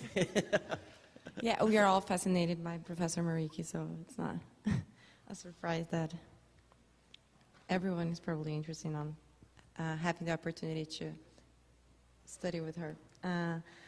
My question would be that the New York Convention does not state criteria as to the, it only states that it should apply to the recognition and enforcement of arbitral awards made in the territory of a state other than the state where the recognition and enforcement of such awards are sought. It does not specify what is a foreign award in the view of the countries and of the courts in the specific states. And for example, in Brazil, in the Brazilian arbitration law, it states that the award is international in accordance with the place where it was signed or where it was rendered. And how would you adapt that to the technologies that are development? And do you believe that the New York Convention needs to address this issue instead of leaving it to the national legislations? That's for you to answer. Your topic. Again, disclosure, I had the pleasure of teaching the students in Sao Paulo, I think a year ago, and you were one of the best students, so I got very nervous when she just started formulating her question. And it's a very good question. And this brings me to part of my speech in our discussions today and Monday, is that if we look into blockchain and changing the procedures of arbitration into something virtual, it will mean that if we'll implement this correctly, we would need time, and that's why we would have our working group, to look at how either the arbitral institutions, the arbitral rules, the national laws, UNSTRL model law, UNSTRL recommendations, and even the New York Convention, how we need to regulate that. We cannot say that we can do this without regulation. That's impossible. Now, your question comes to, where was the award made? That's something that is written in the New York Convention. It's a treaty. So if that treaty uses the word made, we, interpreters of a treaty, need to understand what it means. And currently, made means where was the award made, which is the seat of arbitration. So there are two things. One is Gerald Herman, who talked about cybernetration and orbitration in outer space. What if the seat is no longer physical but just legal? So we need to think about that. And second, what if everything is electronic or up there, then it's not signed anymore, so then where is it made? Which means that we no longer know how to interpret the New York Convention. And this is where I'm hoping that we could collaborate with UNSTRL, because in 2006 we had a challenge that obviously we no longer have telegrams, we no longer have telefaxes, but we also see that arbitration agreements are concluded through email, so electronically. And UNSTRL issued their recommendations stating that when we read the New York Convention, it's no longer telegram, it's electronic communication. So if we're going to go to this next phase of blockchain facilitating international arbitration, we actually need to look to UNSTRL. I think that's the only solution. I agree with that. I also think that we should, frankly, encourage mediation quite a lot, because arbitration has just been taken over by the lawyers. And the lawyers make lots and lots of money out of being arbitrators and representing parties in arbitrations. And I think it's time for the legal profession, if you like, to bow to the idea that lawyers have made enough money out of dispute resolution. If I may react to that, because I'm so happy you say that. Martin is as Dutch as I am. I am so happy and grateful you say that, Martin, and that you say it, because you are one of the founding fathers of international arbitration. And perhaps what you will not remember is that at the 50th anniversary of ICA, we interviewed Peter Sanders. This was 2011. Yes. And I asked him, back in 2011, what is the future of our world? And he said, mediation. He said mediation.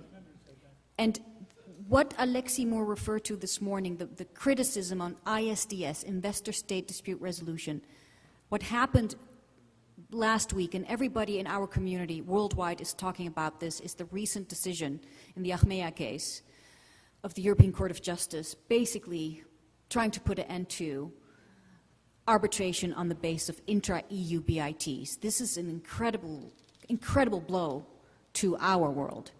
But we also need to recognize why that happened. We need to address those criticisms seriously. That distrust in international arbitration, especially ISDS, we cannot just wave it away. And I'm happy, Martin, that you just said international dispute resolution has 3 tiers. It is negotiation, mediation, international arbitration, where we should look at the latter as a stick. And this is where I would like to plant another seed, building on what you said, is when we look at investors and states, perhaps they want to preserve their relationship.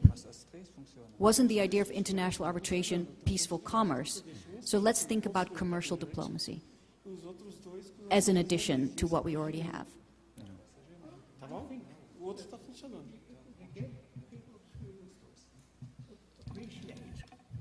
That the reality of mediation is that it is actually third-party assisted negotiation.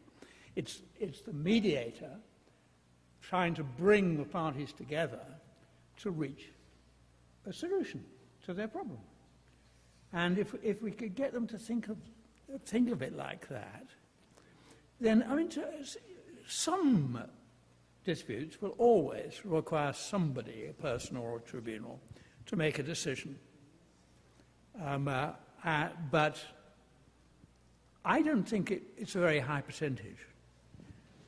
I think that a lot more disputes than are mediated could be resolved by third-party assisted negotiation.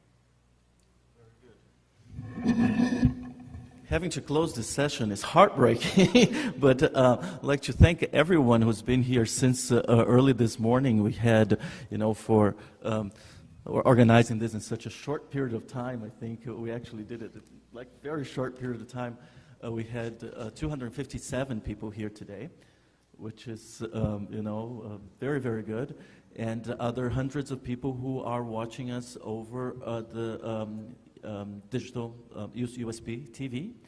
And this will become available online. So for those of you who have missed part of a session or had some problem understanding the English language, it will be subtitled. And we encourage all of you who are interested in participating in this work group to write to us. Our email is very easy. It's glip, G-L-I-P, @usp.br. So glip @usp.br. And thank you to Professor Marika Paulsen, to Professor Martin Hunter, to Professor Brian Jerry, Professor Maristella Basso, Vitor Castro, Jill Diamond, Neil Baião, and everyone who has, Alexander Fischetti, everyone who has helped us make this conference a success, and continue working with us throughout this year and over the next few years. Thank you very much to everyone.